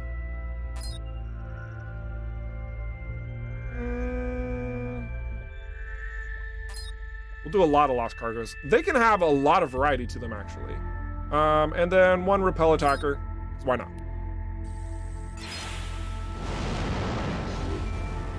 Here we go.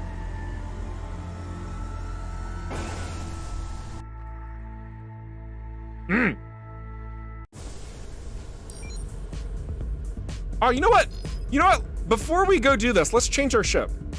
Let's see what other ships we have available. No, I'm not sneaking you some imagery of the Vanguard. Sorry, I just want to put that heads up out there. We do not have Vanguard stuff yet. Not yet.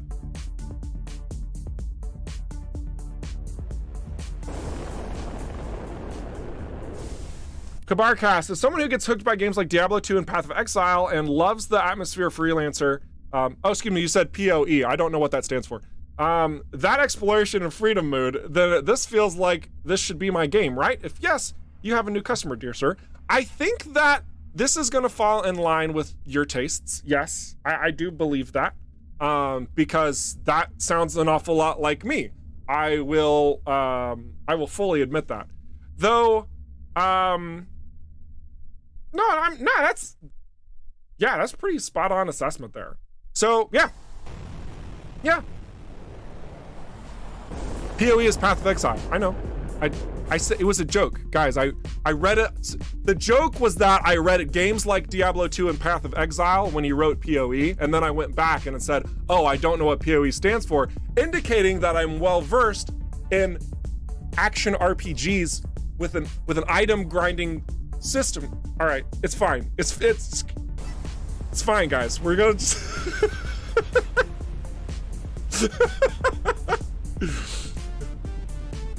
all right, we need a new ship.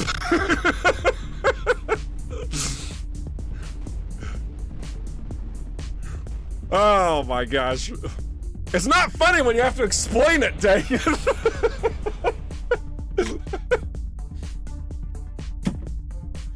All right, let's look at a new ship. We got a Striker again. Looks very familiar to what we have, even though it's also incredibly different. I get that. Sentinel, same coloration. Oh my gosh, Scout. We flew the Scout a bit last time, so we're gonna do something else. We could fly the Fun ship. It's misspelled. That should be an F, not a G. Don't know how that happened. My bad. I'll get my coworkers to fix that ASAP. Come on, guys. Then we got another Scout. We've got a Sentinel. We've got a Bomber. Ooh, Bomber friend. That's always nice. And another Striker. A lot of Strikers. Striking selection here. So what do you guys think? What do you want me to fly? I'm guessing either the Bomber or the Gunship, but you tell me. You tell me. Tell me what you want. And again, we will address the music issue. It's ironic because we had a music issue like 5 or 6 versions ago, and then we fixed it, and now it's back. It just game dev, man. Oh my gosh.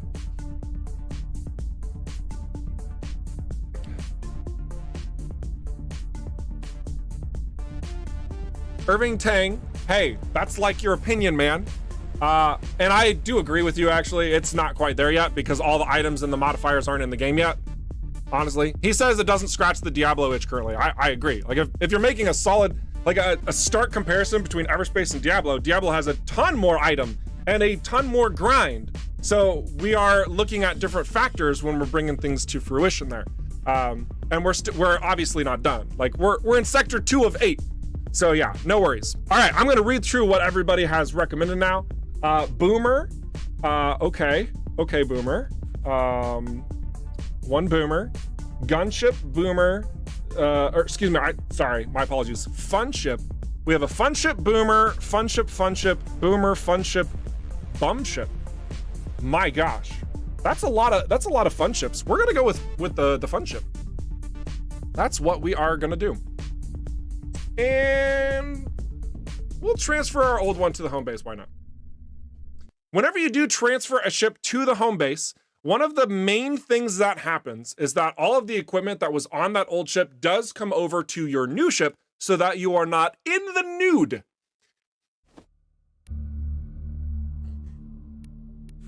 Excellent. So we have everything available here that we had before. I didn't even look to see what our passive was. 30% bonus damage against drones.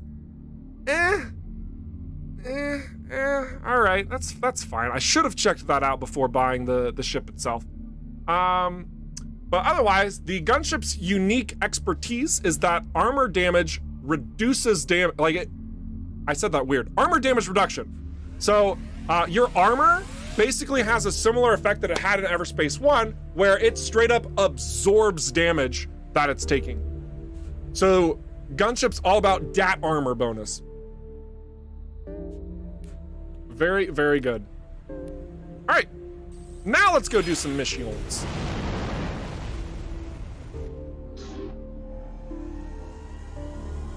Oh man, I'm already feeling how much more sluggish this is. It's fine.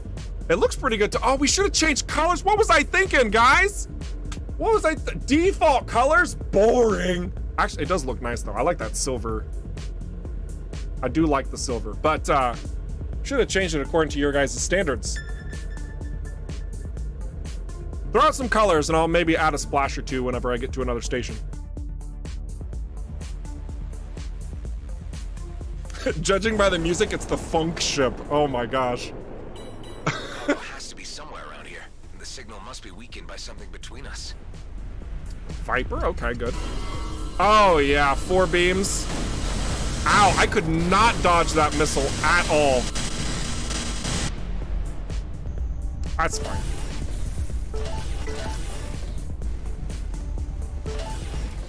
Flak in the gunship though. Oh! Feels so good to fire that fast. Feels real good. Slow and steady wins the race.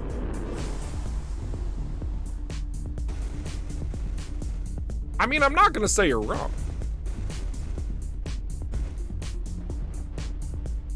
All right, let's see. How do we get in here? Of course, we get the mission of tight spaces in like one of the largest ships. All right, so activate the signal. And it goes through the environment. This is actually intended, okay? But we are looking to see if we can add a little bit more context to it so that you can better tell what the heck you're supposed to do. Because as this goes through, you can see, oh look, the signal comes out and you follow it over here.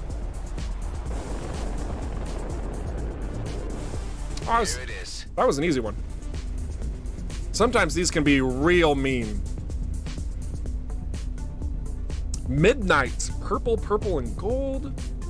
Beam laser and gunship are a killer combo. They really are. I mean, there's the gunship with weaponry as a whole. Like, Just firing any weapon twice as fast? I mean... All right, so we're picking up our sealed containers, which, as you know, go into the special items instead of your inventory. I'm really happy that we fixed that finally. Okay, it's just... I'm really happy about that. Oh, an even better beam laser? Thank you. What color are you, though? We'll go with red. That's fine. The Gauss cannon, though, let me just... drones. We can easily one-shot both of these in a single shot. Let's go ahead and show you what that looks like.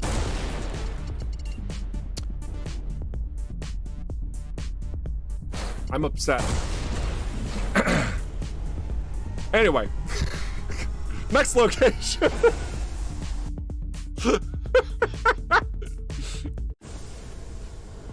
Ah, yes, Don Quixote given the F in chat. I appreciate that. It didn't feel very satisfying at all.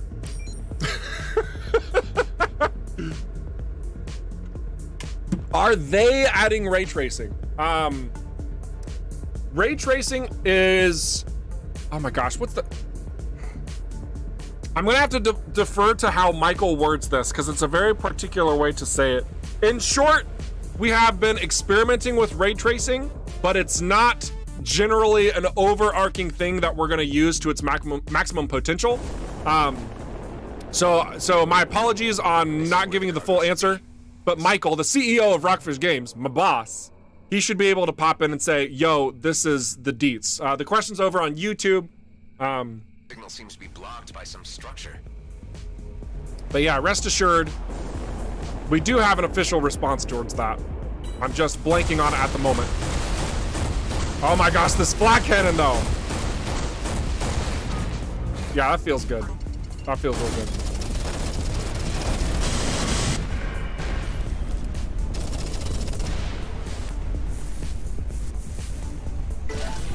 Neat.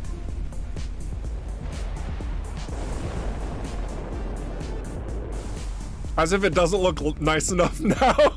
Well, I mean, you know, it's funny. It's funny you say that because we actually have so many criticisms of our own work and like saying, well, we could make this a little bit more polished and well, we could really flesh out this particular detail or texture. Yeah, like there's a lot to that we could still break apart. And there's also still a lot that we're even working on to make it look even cleaner, to make it look even better. Oh, is this one that's broken? This is a broken one, isn't it? I thought we removed this one. Oh my gosh. Yeah, because there's no way to send that. Oh wait. How are you lasting longer? That was interesting. Let's try this again.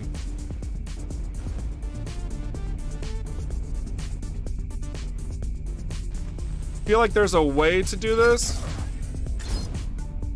Something like that. You have to create it and then chuck it as quickly as possible because the energy flow is too short. Let's try this again.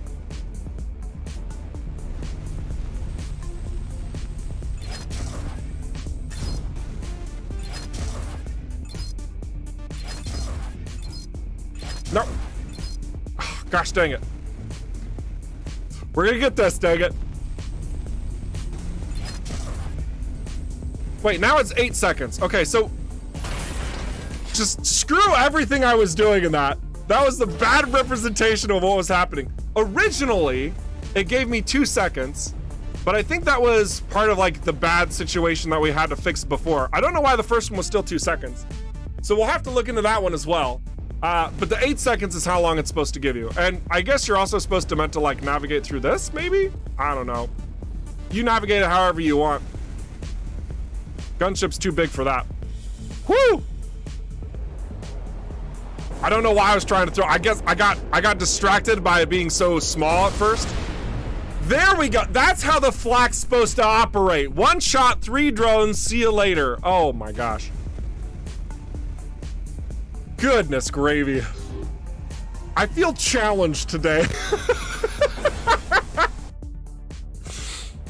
So that was incredibly satisfying.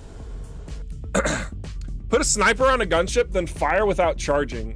clear whole map without even being in enemy's attack range. So OP. Yeah, it's probably possible in its current form because we haven't ironed out all those kinks. I wouldn't be surprised.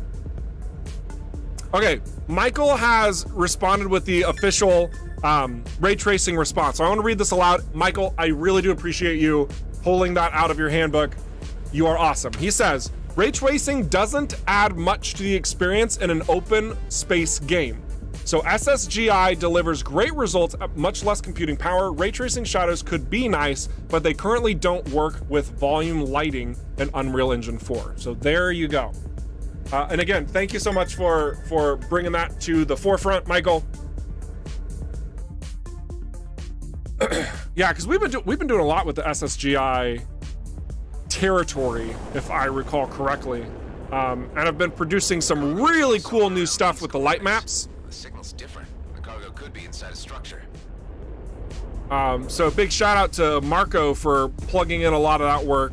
It's been pretty cool to witness. Someone locked it behind that door. I need to find a way to open it. I should follow the signal. And this is another one of those elements where the signal kind of goes off and you have to follow the signal to find it.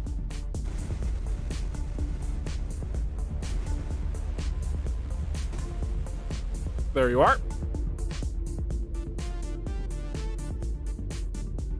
If my graphics card doesn't melt, it's not a real game.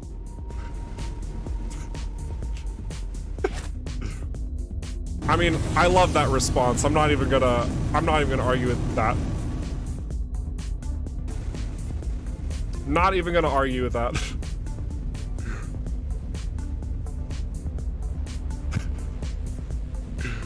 Goodness. Yes, it worked. All these sealed containers. Oh my goodness. How many sealed containers we got now? We got, oh yeah, look at all these sealed containers. That's good. Filling up the specialty items. One more job to go. Have you tried a blowtorch? Oh my gosh.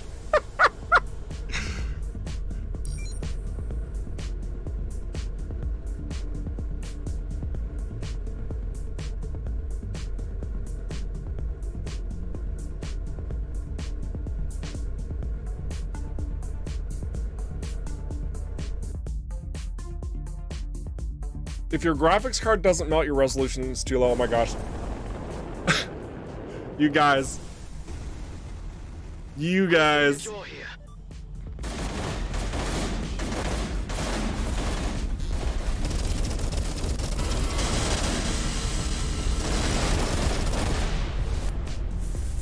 Easy. Easy. Okay, I think we're clear. Thanks a lot for your help. You're welcome. I'm glad I took out 2 little scouts for you. I'm actually pretty sure we adjusted that one further. Because I think there's even the chance that it's like just a drone attacking them. Oh boy. Oh boy! What do you think about this new DLSS technology? I think any new technology where it's like, and now you can do this, are always awesome. Always awesome. In fact, I believe I'm using DLSS on balanced right now. And it does it makes a difference. It does make a difference. You know, let's boost it to quality and see if any of you can like tell a difference. I don't know if you can or not, but we actually, I remember we had an internal conversation and I was seeing screenshots shared saying, well, there is this very subtle improvement and it's at like 0 cost to the processing power of your computer. That's what makes it so ideal. It doesn't require much and it does invoke a performance increase. Especially in comparison to ray tracing.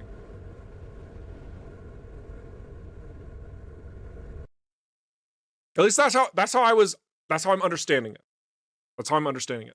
Only for RTX cards, right? That is correct. That is correct.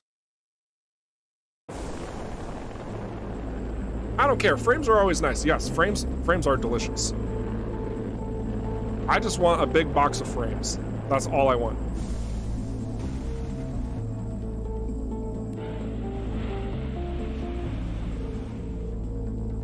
Probably won't notice on a stream, to be honest. Thank you. Very true. Very true, Geekfight. I can dream, can I? Can you spot the incredibly subtle difference between a pixel and not from before? Oh my gosh.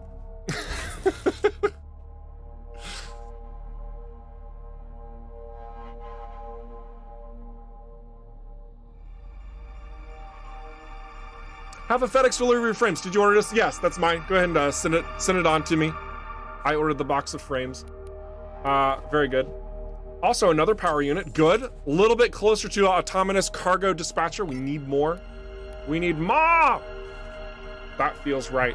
All right, so we covered a number of topics today. Showed off a little bit of the new UI that's being implemented, as well as the upcoming UI that we're planning to adjust with the crafting system. So this is the old crafting system right here. And let me just go ahead and pull it up again.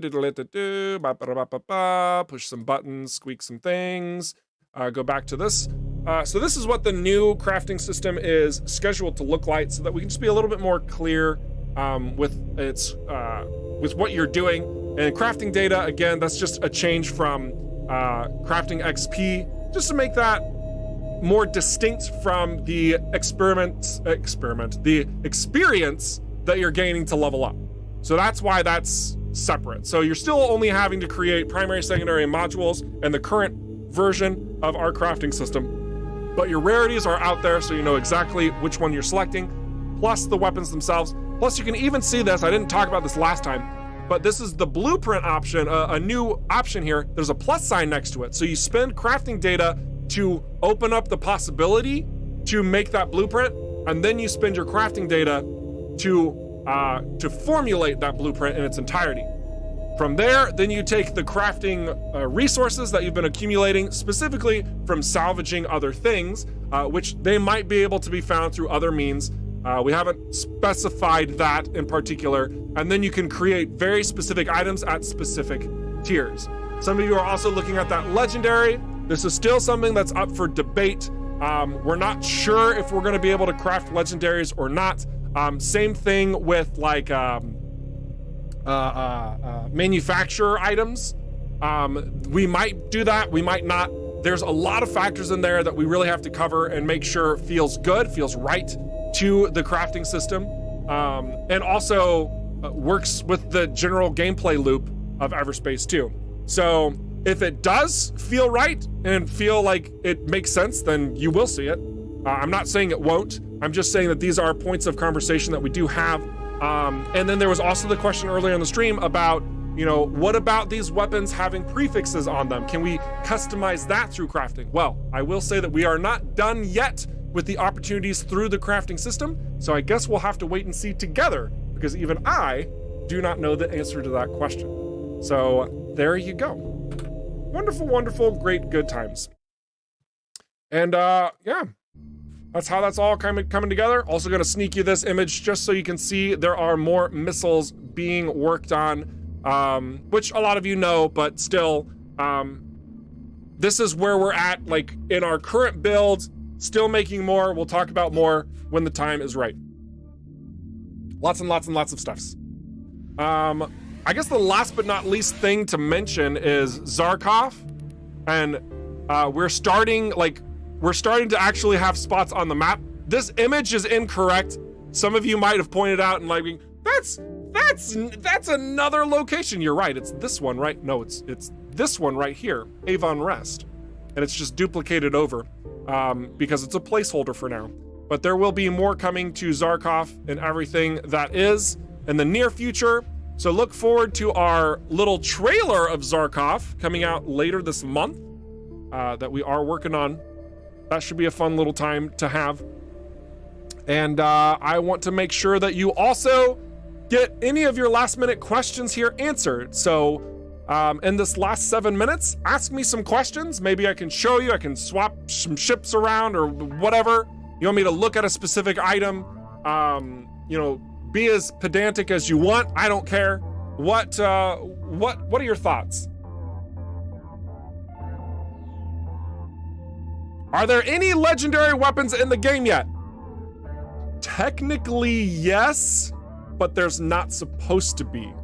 There's a bug that allows you to generate legendary items.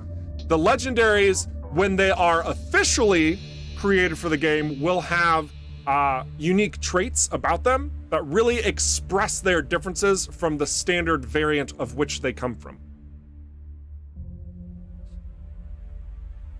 Don't open the can of worms, guys. Oh my gosh. Yeah, I mean, we got like 6 minutes left. Anyone wondering if Eric is a deepfake? Oh my gosh, they're on to us. Michael, abort. Abort, Michael. Maybe there could be jobs for manufacturers that would eventually give you the blueprints to craft their type of item. Kaylor. Holy cow, dude. I love this suggestion so much. It's crazy when you're actually in our mind. That's how I'm gonna respond to that. We'll see what happens in the future, because we're not 100% sure yet. Will there be more comedic side quests? You betcha! Yeah, I mean, I feel like any game that takes itself way too seriously is missing the point of freaking being a game, right? Like, we want to have a little bit of that weirdness, that chaos, that just strange sort of like, this is awkward, you know, not like cringe, right? You don't, nobody wants cringe, let's be clear. But we do want to have some fun, right? We want to play around with it. Even maybe make fun of ourselves in certain missions. Make fun of others in certain missions. That'll happen, absolutely. What's the yellow icon on top next to the game level? That means OCAR protected. So if I were to blast around any of the GMB officials that are in the space, or even any of the neutrals, the OCAR are gonna get really pissed off and will trigger a wanted system where the OCAR will start coming after us. And if we continue the assault, more OCAR will continue to jump in until we are dead or until we've had our fun and warp out, depending on the difficulty of that. And it goes down whenever you stop attacking the OCAR and stop killing innocent people, you monster. Will full release have cinematic instead of narrator? Right now, the cutscenes, a lot of the cutscenes are not done at all. They are just spoken, the slideshow, not slideshow, oh my gosh. What's the freaking term I'm looking for? It's just a representation of what's gonna happen in the cinematic. It's not the actual cinematic itself, and it's just narrated over. We'll have actual voice acting of the characters engaging in what's occurring through that process. And we will not have text-to-speech. Yeah, storyboarding. Thank you, Donkey Hotel. Oh my gosh. Thank you for that save. My brain. Yeah, you're seeing storyboards right now. You're not actually seeing the true exchanges. We'll have that fleshed out. We'll have that fleshed out. Wait, I just read that one. Goodness gravy. Any news about developments of trading and mining systems? Yeah, we're working on it. It's just not implemented yet. Just as I've said in the past that it's going to be a pretty solid update to add worth to, you know, commodities and trading those. And like, we're also doing trade lanes. Like we've mentioned that as well before. It's just not ready to like reveal yet. But that is definitely in the works, as well as a mining mini game, which I've talked about in the past as well. Like we've got systems like that will be happening, that hasn't been canned. I didn't promise that, and we're backing away. That's definitely going to happen. It's just not ready yet.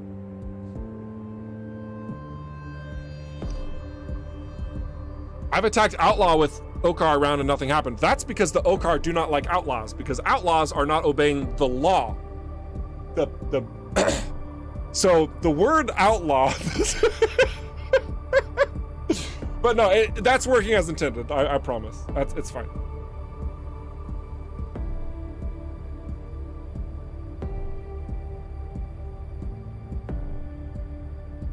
Don't install the Windows optional update. It crashes games. I just installed it. I installed it right before this stream. It might, who knows? Windows, man, sometimes it can do some weird things. Any piece of software, hardware, operating system can do weird things, let's be honest. But I hope that you get that resolved. Roll it back, if you will. Anyone else have any last minute questions? Like literally, this is the last minute of the stream. Stop breaking your neck. Who needs necks? Am I right? Rip stream. Oh no, did the stream cancel? Did the stream die? Is the stream dead? Surely it's not. No, it's still going. Everything's good on my end. Shu, what are you doing? Got him? That's not funny. Last minute question. Any rewards from completing Everspace 1 and Everspace 2? I've seen this question before, Darth Satorus. And the answer, I mean, straight up, is that we've actually thought about that. Like, what would be that reward and how that would operate? Because technically you could just take a save state from Steam, from Everspace 1, and then like, now you have Everspace 2, and it'd be like, oh, you've played Everspace 1 before. This is how far you made it. Maybe we could do something. I mean, I'm not gonna rule it out, but it's not something that we're actively like pursuing. Okay, it's like hyper low on the list of things we would like to do, if that makes sense. It would be cool, but I would not expect it. I would not expect it. Didn't you say something about new galactic photographer roles? Oh my gosh, I didn't show fan art today. I collected fan art today and I didn't show it. Guys, I'm a doofus. I'm a doofus nozzle. Oh gosh. I'm so sorry. Well, next week we'll have a nice segment to show off all of your hard work and your fan art. That's on me. I apologize, but hey, for those of you who are wanting to know more about that fan art and all those great specific goodies that people have been taking photos of, I implore you to check out our Instagram in particular, where Will does a damn fine job of showing off your damn fine work.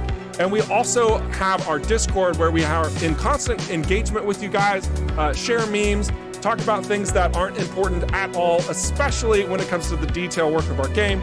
And then we also like just have a really good time. So I encourage you to go to discord.gg/rockfishgames, share your particular screenshots and all of your everything's there. If you have suggestions, note that the Discord isn't really a space for us to like flesh those out. That's more suited for the Steam forums, actually. But otherwise, just know that we have an open ear for any number of ideas that you wish to share, and we're always wanting to engage with you and how awesome your talents are too. So keep that in mind. That's where you go to do all those things. And next week, I'll absolutely make sure to highlight your freaking awesome stuff to where we'll grant the Galactic Photographer role to those who have been especially powerful in their week, or in their weeks, as it will stand for next week.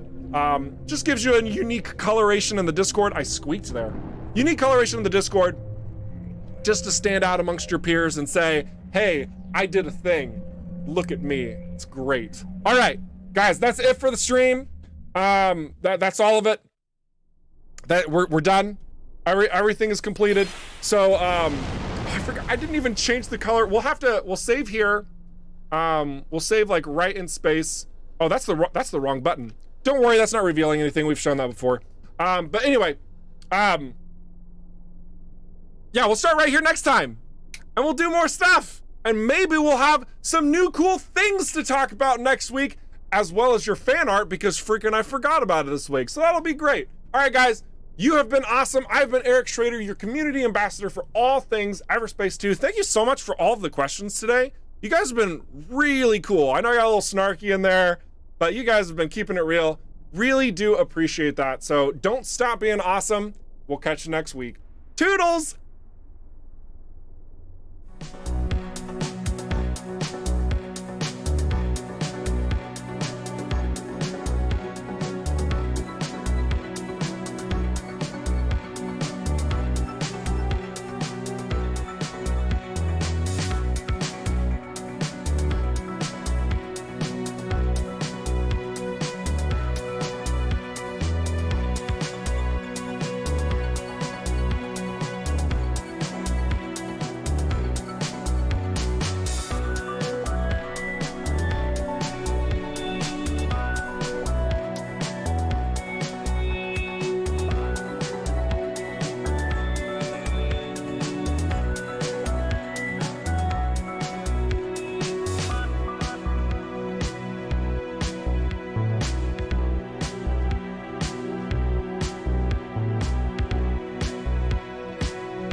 had any questions that I missed and you really wanted to answer to it, know that it's not because I'm dissing and ghosting you, it's just that I probably missed it. So be sure to hit up the Discord and go to the Ask Dev Questions channel to specifically drop me a line and say, hey, you punk, you didn't answer me here. What's up with this? And I will give you a direct response as soon as I'm able, or one of the team members will. Thanks so much!